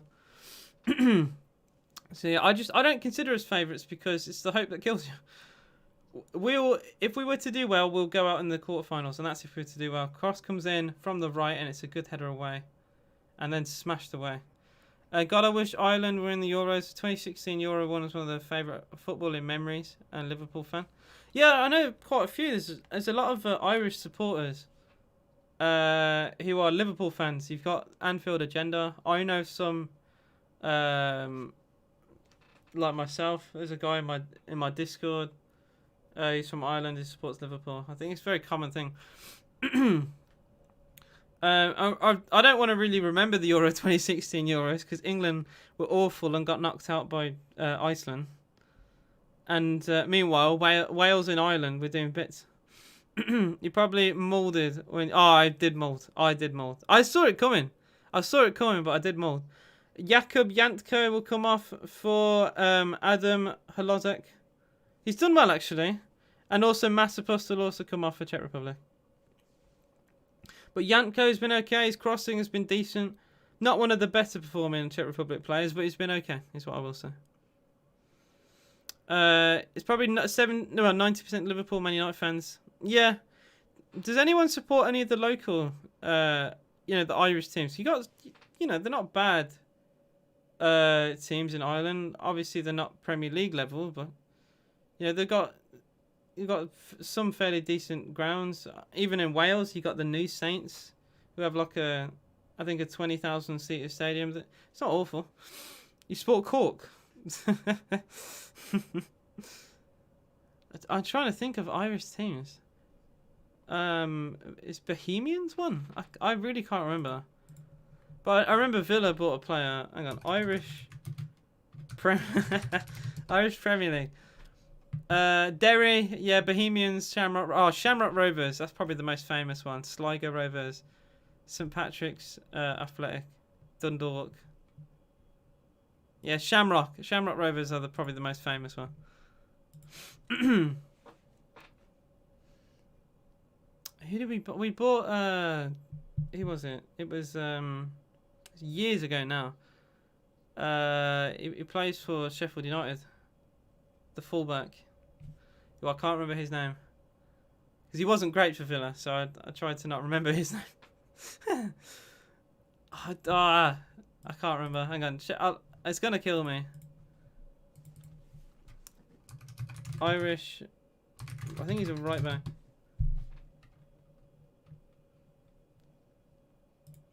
Hang on. Give me a sec. Give me a sec. I want to see the. Oh, for goodness sake! I want to see the national team. Irish national team. It's not a bad team, you know. The Irish national team. It's not the level of like obviously the best, but it's not bad. He's not been included in the most recent thing. Oh, really? Ender Stevens. That's the geezer. Ender Stevens. We got him off Shamrock Rovers in 2011. Ender Stevens. That's the guy. He now plays for Sheffield United. Not a bad player, but it wasn't the best for Villa. But we got him quite early in his career. So he's developed a lot since then. Forgot to mention it earlier when it came up. Yeah, Grealish is bad, but Rice in the event is a rat, having put on. Ah, yeah.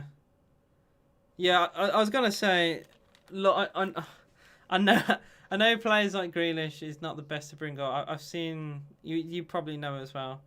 The Irish guy from HITC Sport. He's talked about Grealish a lot. Declan Rice, Patrick Bamford is another one as well.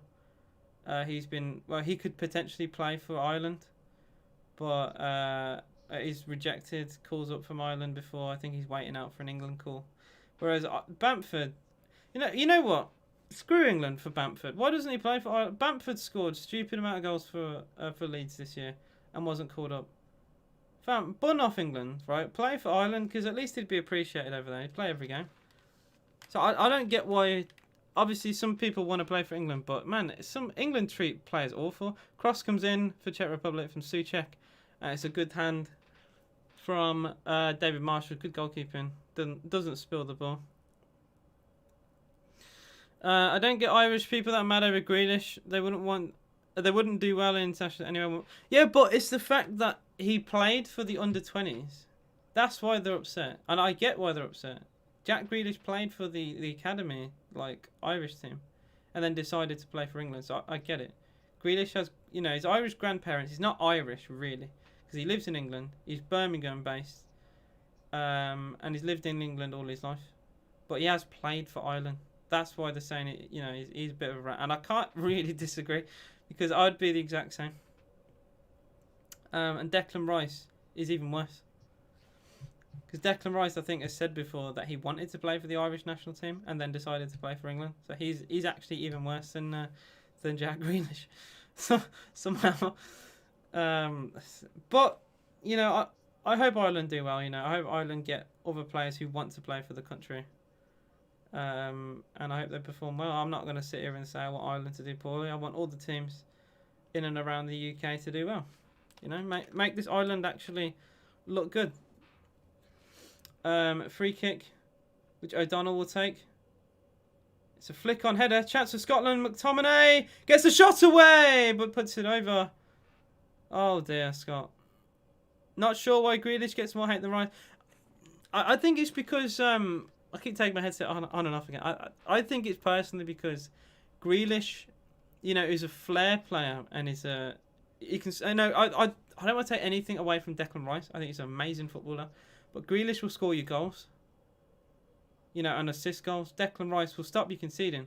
But I feel like a team like Ireland need a goal scorer. Need someone to, you know, to be that creative player. I think that is the reason why there's more hatred towards Jack Grealish. As much as I think Declan Rice would be an amazing player for Scotland, Grealish would probably make more of a difference.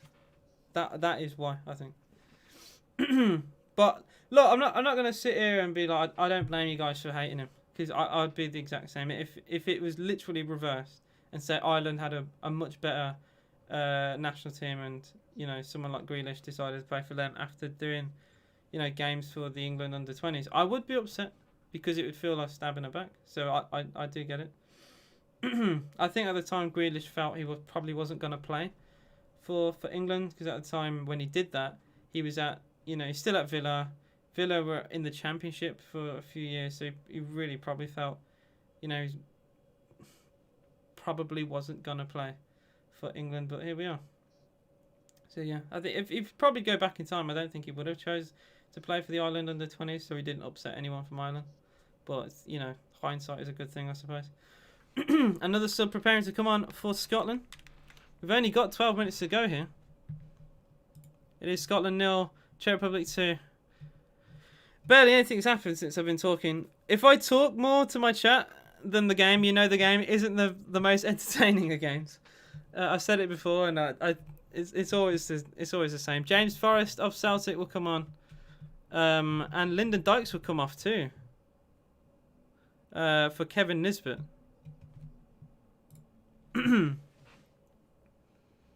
Marshall to take the goal kick for Scotland. It's a good, powerful header away from Souček, by the way, looks massive. Absolutely massive on the field. Apparently James Forrest is playing right wing back. He's more of a winger, but sure. They need goals, so I doubt he'll be doing much defending anyway. It is looking like a defeat for Scotland, though. I know Ukraine came from 2 goals down, but it's getting very late now. Kufal takes a throw for Czech Republic. The Czech have made a couple subs themselves, like I've mentioned. Yankto, Krell, and Masopust have all come off. For Lozek, Holes, and Matai Vidra of Burnley have come on. I forgot Vidra actually played for Czech Republic. Would you rather Villa win the league or England win the World Cup? Maybe I'm harsh. I love Villa with my whole heart, but England winning the World Cup, it's just, that's everything, man. International football is the pinnacle, I think. John McGinn with a roulette, though. Very nice. And he's fouled. Oh, my days. This referee is awful. This referee is awful. And it could lead to a Czech Republic goal here. Ball into middle. Slick shot. Good save, Marshall. Well, if that would have gone in, this place... Well, there's already booing. This place would have absolutely fell down if that would have led to a goal. Because John McGinn, lovely bit of skill, was fouled. And the referee didn't think so. Nearly led to a hat-trick. Yeah, but I would rather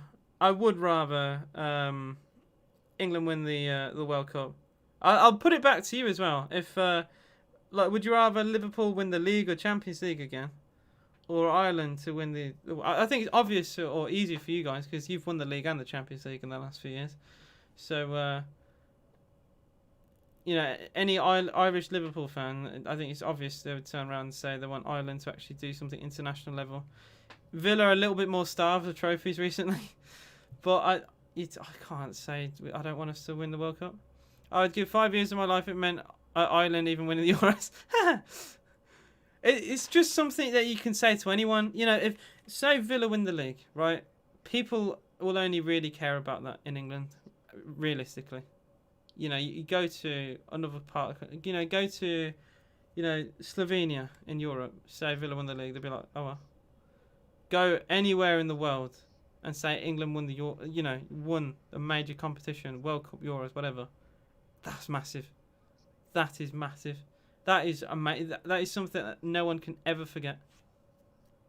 And even people who don't like football know England won the World Cup in 1966, and that happened 55 years ago. So like, it means way more. It means way more. The last time Villa won the league was in 1981, and I reckon, you know, some Villa fans probably would be pressed to answer that question if you asked them when the last time it was. But everyone knows that England won the World Cup in 1966. Is it not weird cheering players who would normally... Oh, it is! Oh, 100%. And everyone who hates Jack Grealish will be loving him now if he does well. But, you know, it's part and parcel of being an England fan. Jude Bellingham is a Birmingham City player. I hate Birmingham City being a Villa player, a Villa fan even. But I want him to do well because he's put on that England shirt. And I have to put aside my hatred towards Blues because I want England to do well. And if doing well means a Birmingham City player scores, then so be.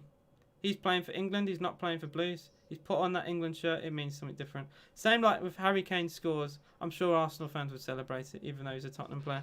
There's a chance for Scotland, though. It's O'Donnell. It's a big chance!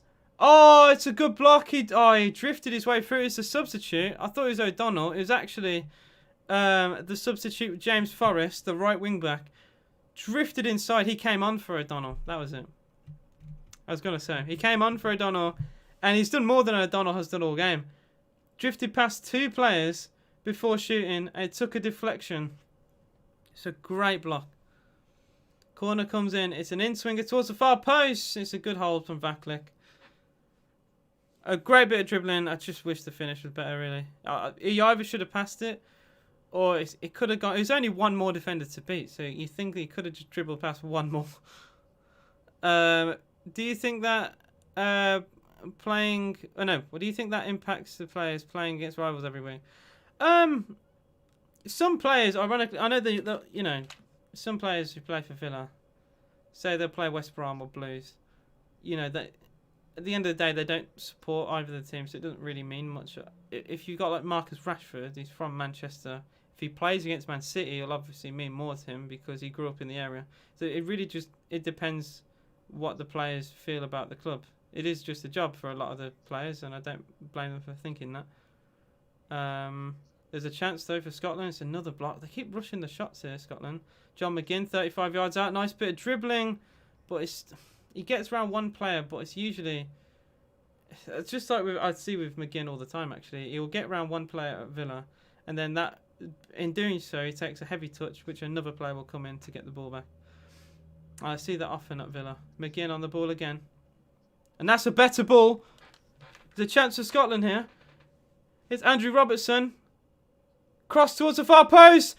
Oh, it should have gone for goal. It's a cushion pass from Forrest. He's done really well since coming on. He tried to play in Che Adams. Another cross in from the right, and it's cleared away. But it's just a decision making that has let Scotland down today. Yo, €5. Thank you so much. I really do appreciate that. You definitely don't have to donate, but it's such a very sweet thing for you to do. So thank you so much. And I will keep up the grind. We will be doing... live streams every single day, €1 game. If there's any game you want me to cover in particular, just let me know, and I'll see if I can fit it in. Obviously, England will make the priority because I'm an England fan, but I will cover any game that if you guys ask me to do. I'll have at least think about it. Hello to you, Johnny. What's up, mate?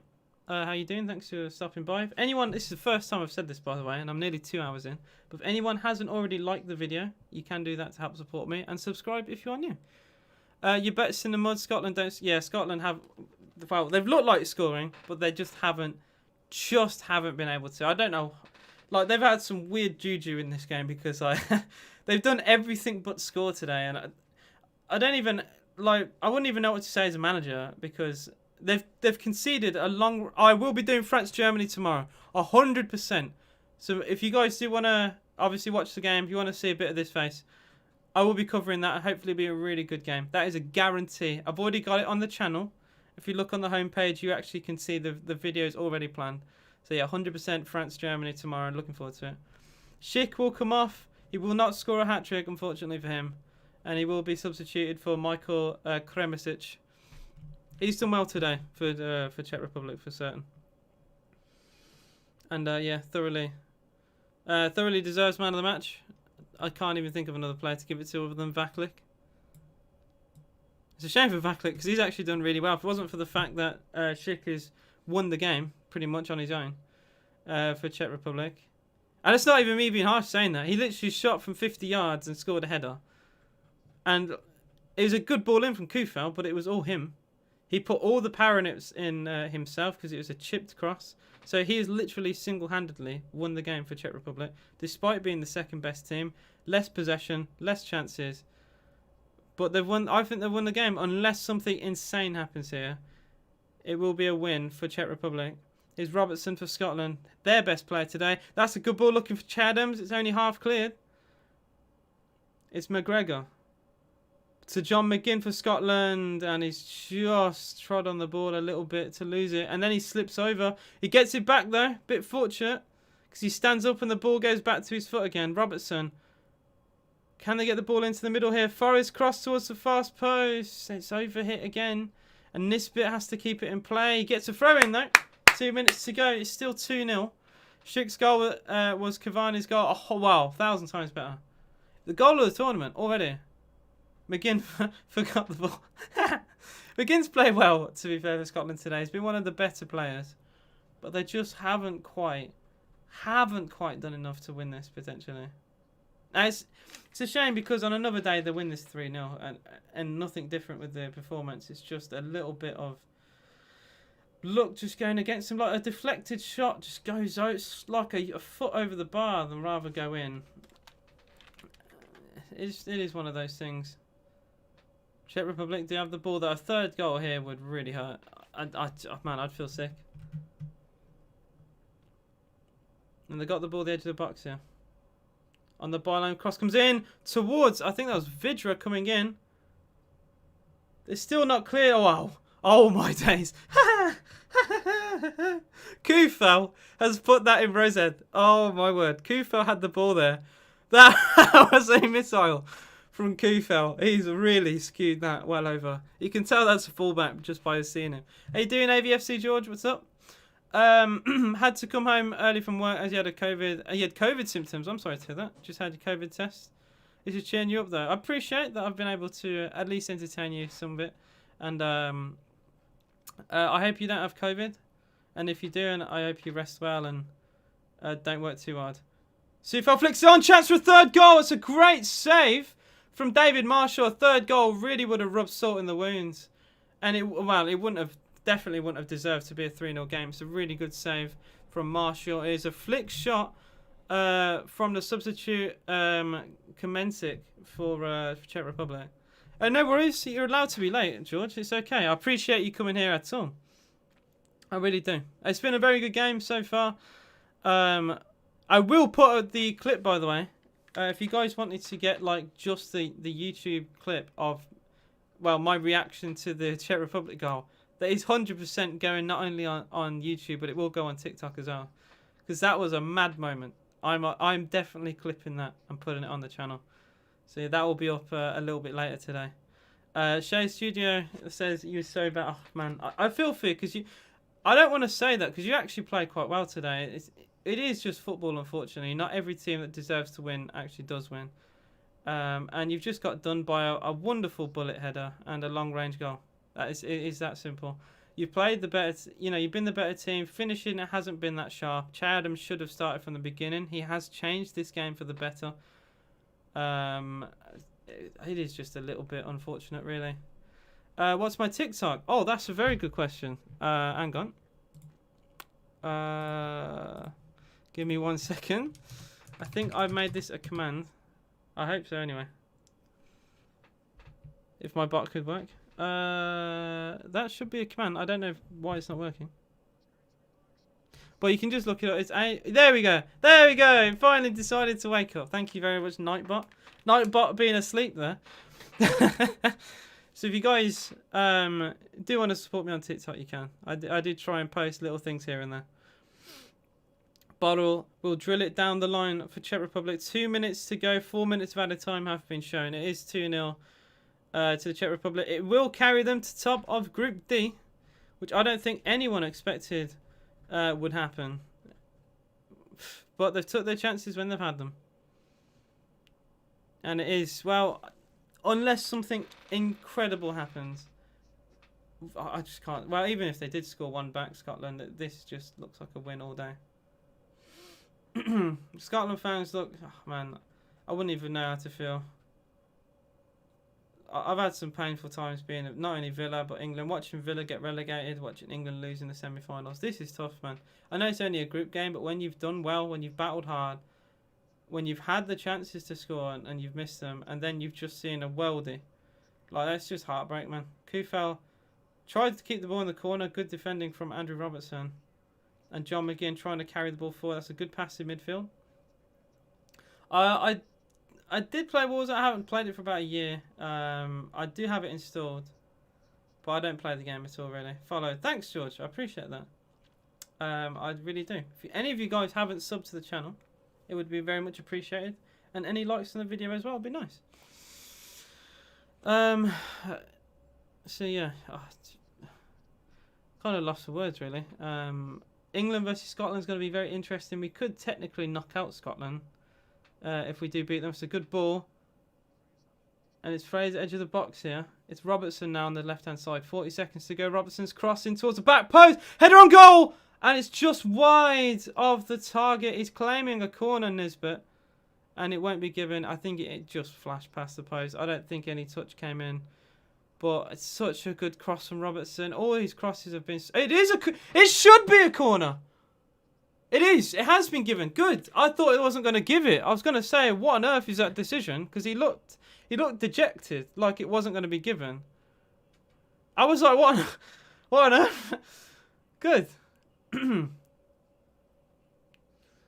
bit of jostling between the players. The referee just stops this corner coming in. Probably will be the last action of the game here. Even if they do score, I don't think they have time to even get another attack. Ryan Fraser will take the corner for Scotland. We are past the 4 minutes of added time here. It's going to be drilled in towards the near post. It's headed away. Trying to nod it back into the area, but I think it will be cleared again. That should be full time. The referee still doesn't whistle. As the ball goes to the halfway line with Robertson. Just about makes the pass to Che Adams. And he gives the ball away. And the referee... Oh yeah, it's given full time, that's it. It is a win for Czech Republic. It's been 23 years since Scotland have appeared in a major tournament. And, well, what a sour note to the end of the game. They had the chances today to win this game. Dykes and Christie started, and I questioned that from the beginning. And it didn't pay off. Lyndon Dykes as well should have scored. He had a tap-in front of goal and could only find the foot of Vatclick. He played very well today. A definite argument for man of the match, but you can't really not give it to Schick. The man scored from 50 yards. 50 yards, and he bent it in, which I had an incredible reaction to, I will say. I will have hurt a lot of ears with that. But yeah, certainly. Robertson, probably the best Scotland player today. His crossing was amazing. So wasted. John McGinn battled well in midfield. Armstrong did well. McTominay, I'd say less of the three. It was mainly just McGinn and Armstrong. O'Donnell did a little bit from wing back. And when James Forrest came on, he looked lively and he nearly scored with a little run. Nice bit of dribbling, and I think he should feature against England if Scotland really have any chance of qualifying. Thank you guys for being here. I will be live again tomorrow for France versus Germany if you want to be there. If you haven't already, please like the video, subscribe to the channel if you are new, and enjoy the rest of your day. Guys, thanks for the donation as well from Cathal King, and I'll see you guys very, very soon. Peace out.